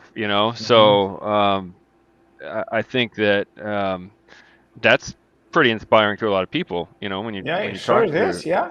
So yeah, and I've heard that a lot from people that like, even like well-established people that are like 6-7 books in, they'll message me and be like, dude, you're doing it, you're an inspiration. And it's like, Jesus, man, I don't think of myself like that. I'm just doing what I'm doing. But it's nice when people like actually reach out and have encouraging words. And you always have that self-doubt behind you, like that negative speak and thought process going on behind you. But I think it's natural as an artist or anything like that to keep you humble, and so you don't get too big for your own shoes. And but it definitely is nice, like when you hear somebody, I know Brian Keene does like comic book work and stuff too, so I can only imagine how like awesome that is that he gives you guys like the time of day and is willing to come chat with you guys, and you know what I mean? Like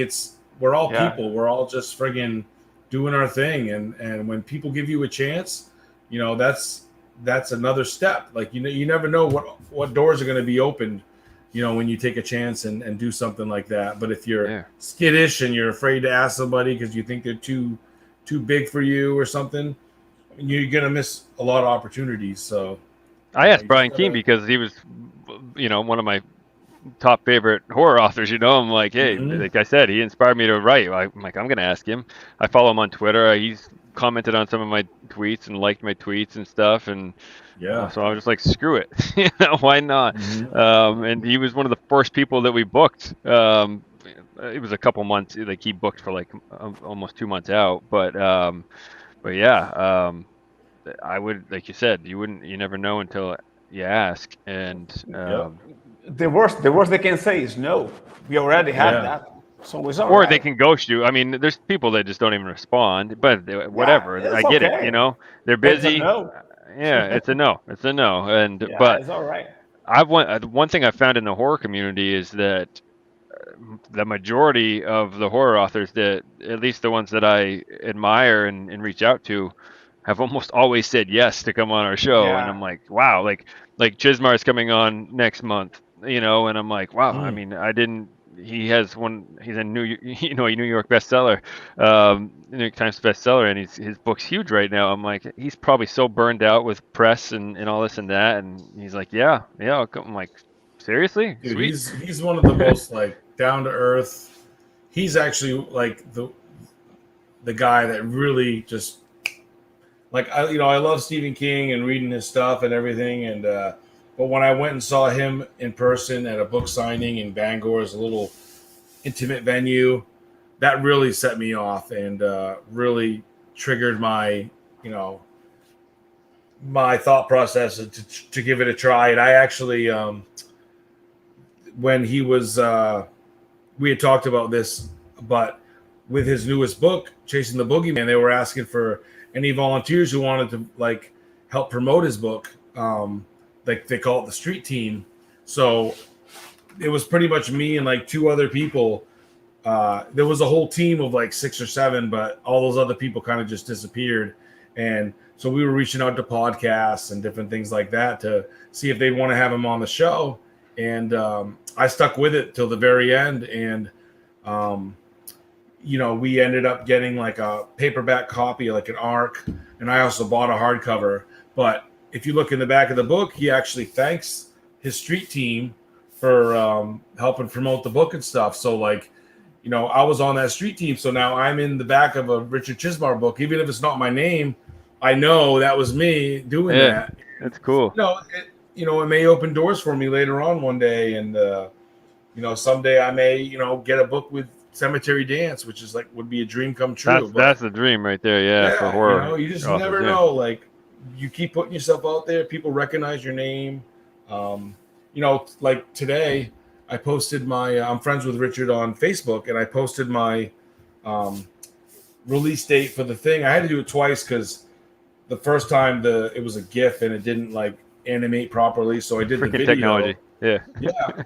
Like literally within like 30 seconds of me posting the second post of it, Richard Chismar was the first person to like it. You know what I mean? And he's done that multiple times. Like whenever I post, like, I've even posted about it before. Like when one of your favorite authors is the first person to like your post on Facebook, like how friggin' awesome is that? Like, he's such a cool guy. Sure it is. Yeah. You guys are gonna have a great time chatting with him. I've seen a lot of his live chats and stuff. He's just so down to earth, so humble. I can't wait. I'm excited for that chat. That'll be an awesome show. Well, because it's not even just like talking about the books, but talking about Cemetery Dance and how he came, like, and just I'm sure everyone that talks about Chasing the Boogeyman asks a lot of the same questions because it's about his childhood and this and that, and I'm sure we'll touch on that. But I'm almost learning I'm just as interested in learning about the stuff, his dream chasing, going for Cemetery Dance and doing all this and that. So I think it's gonna be a lot of fun talking about all that stuff too. But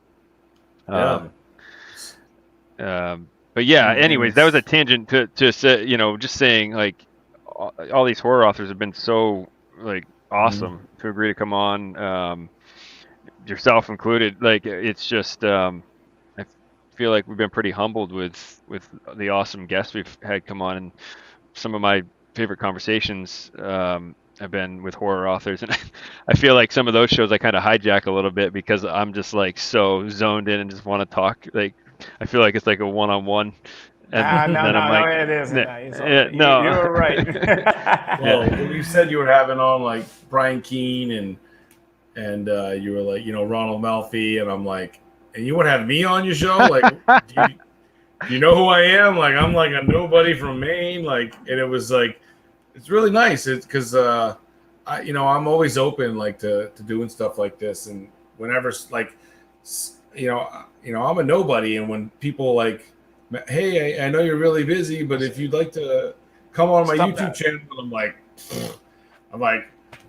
obviously I'd love to, you know what I mean? Like I'm a stay-at-home dad. I'm not like some freaking big Hollywood star. Like, come on, like Let me check my schedule. Don't say that. We had a deal. We had a deal a couple of minutes ago that you wouldn't be so self-deprecating. yeah, I know that's right. Well, I'm Yeah, not talking yeah. about my writing. I'm just talking about me as a human being. Like, All right. I can't. That's different. I can't just. Yeah. I don't have an opinion on that. But, but no, it's awesome, and you guys have an awesome format for the show too. It's not like these scripted questions. It's just like conversation, and I think anybody's like most people like that kind of stuff. It's really cool. That's what we hope. I mean, we've gotten a lot of positive. It could be sometimes guests just saying it to be nice, but I feel like pretty much everyone we've had on has seemed like they've had a good time, and talks about wanting to come back, and that's all the compliment we could ask for. So, yeah. The best thing is that we don't have an obligation to please anybody because there's nobody. So we are ourselves here, you know, and it's very hard to keep that when you have some kind of compromise, and like we're not attached to anything.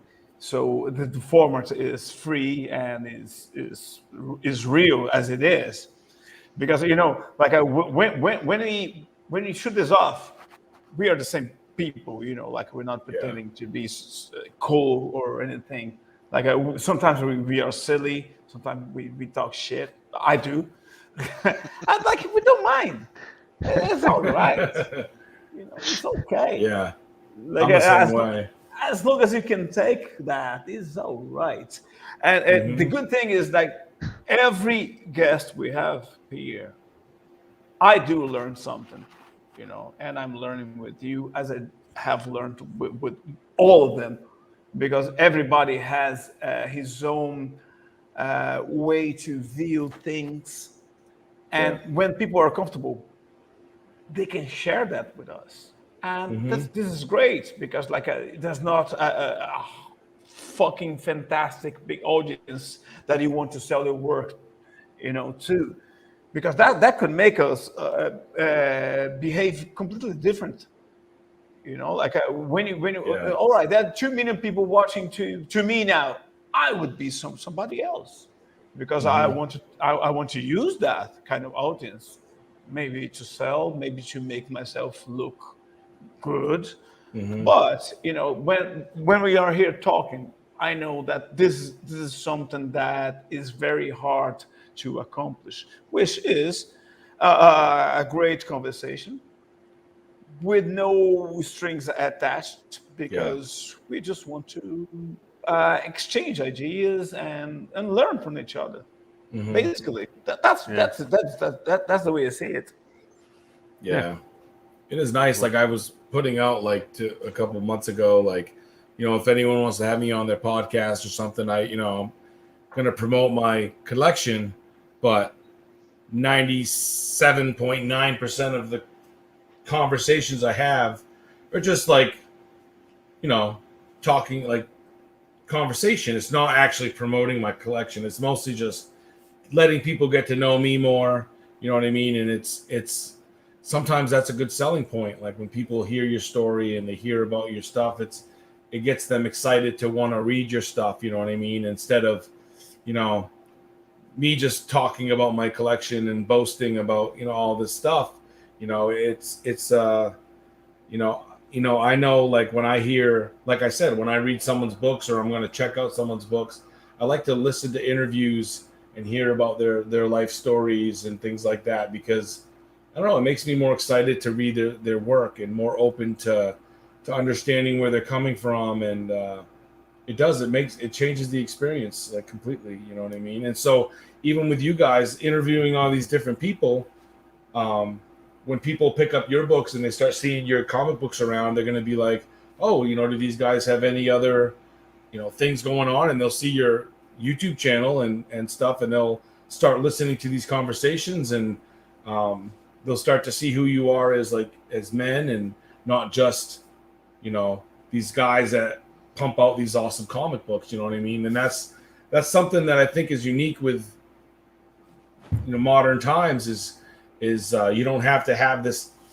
You don't have to be connected to like ABC News or some TV channel. You can start your own YouTube channel and have one follower and still pump out a video every 2 or 3 nights. You know what I mean? Yeah. And that's until it takes off. And that's really awesome. And it's pretty unique. And I think it's, as challenging as it is right now, with everything we're going through, it's a pretty interesting time to be alive and to be, it is. Yeah. young and having, air in your lungs. And it's pretty cool.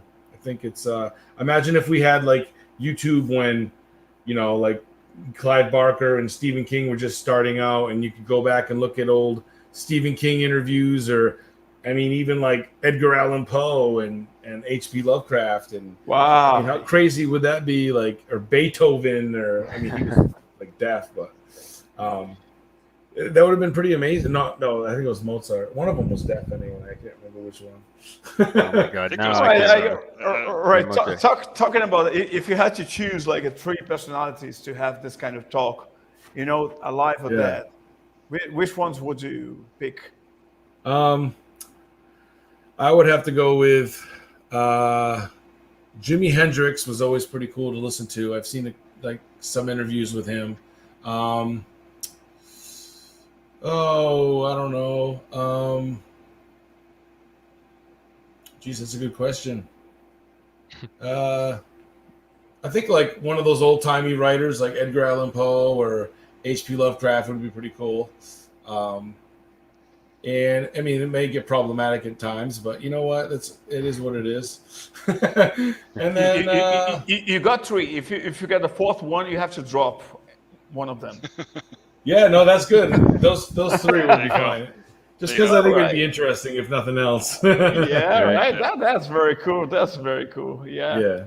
Yeah. Like it's nice for. I do think as creators, we have to exercise that kind of muscle. Mm-hmm. Think about impossible things. Yeah. Like futuristic stuff. Life after death, things like that. And I do think that this is something that comes to your mind as a horror author, like about is there something else apart from the material living, according to your opinion? Yeah, I love getting into those deep conversations about spirituality and things like that. I grew up Catholic, but I'm not religious.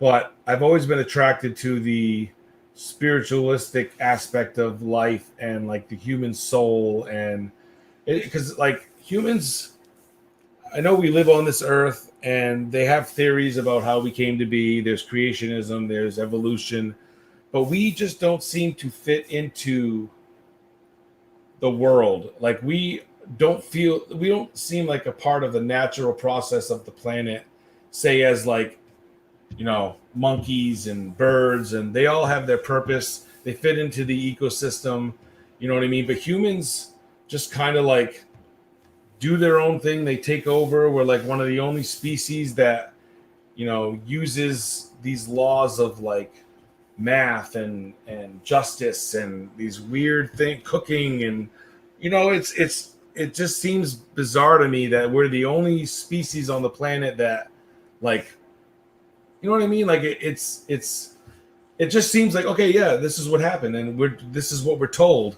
But there's such a rich history that we don't know about, that has been hidden away, that like it really, those kind of things like just, they just give me chills thinking about it. Like the exciting story of our like, we don't know where we came from, and we don't know where we go, and that's like boggles my mind, is how many billions of people have ever existed throughout history, and we still don't have a direct answer to those questions. Like the 2 most common questions, like you could think of, like, where do we come from, and how did we get to where we're at, and where are we going? Like we don't know. And that just like, I don't know. I love that kind of stuff. I think that's what, it just blows me away. I know that I'm going to the beach tomorrow. Beach. Apart from that, I don't. Yeah. Our beaches Apart are from done that, for I the season. don't. We're cold up here now. We're done more on the beaches. Yeah, those days are over for us. All Yeah. right, yeah. Hey, I'm not going to let this show go 4 hours. We're at the 3 hour mark here. Yeah, we I don't can know. do it, guys. Right. Yeah, Joel's going to pop. His camera's going to turn off in about 20 seconds. And then I'll he'll be good. back. I'll be good. But, If it's gone this long, it's good. oh, okay. But anything you want to? I mean, obviously we've plugged the books and we've talked quite a bit. But anything else you want to say before we take off? Yeah, we're just tapping into existentialism, so maybe we can. We can have a second one. Yeah, we can go back and Round go two. deep on that stuff. Yeah, we can go deep. We have when we had Nick on. We did. Yeah, that was a freaking good one. I like that one.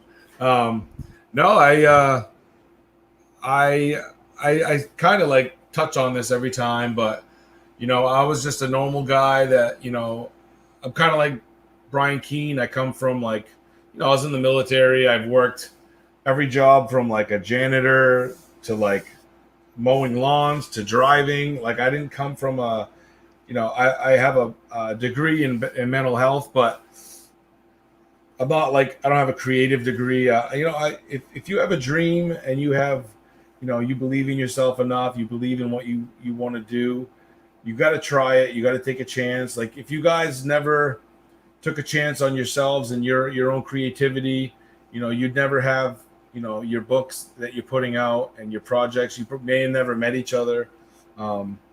It's such a cool thing to think like we're only on this planet one time and you only have a certain amount of time to do things, and why not try something different? And so yeah, I like to say like try it. If you want to be an artist, if you want to be a musician, you just got to start one day.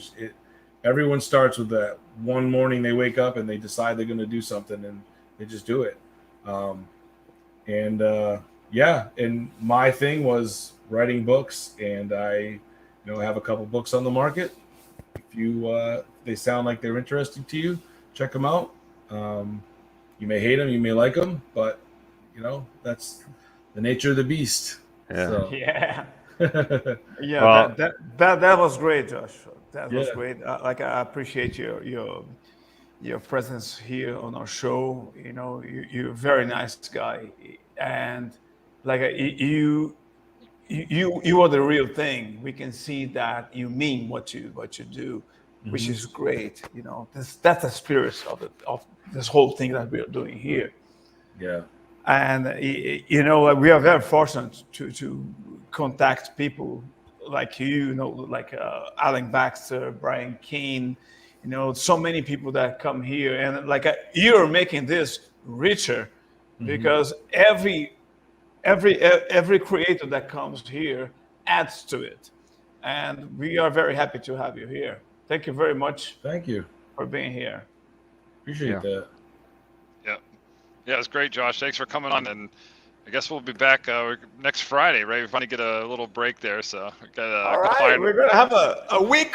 Yeah, we have a Crackers. Wednesday show. Oh, wow. I don't think we have a Wednesday night this week. Yeah, we got a couple fine artists coming on in the Boston area, so that'll be different. A couple painters, Leah Seaman and Joseph JJ. He goes by JJ McManus. So they'll be on Friday night. So we'll talk fine art and that whole weird world that I know a lot about because I was there for 10 years. So it'll be interesting, and hopefully people take away some good things. But thanks again, Josh, for coming on. We appreciate your time tonight. This was awesome. We made the 3 hour mark, so we'll send you the T-shirt. You get that reward too. So Which is great. Yeah, 3 hour mark. Yeah. It's great. It's all right, great. guys. Hope everyone has a Thanks, good night guys. and everyone continues to stay livid.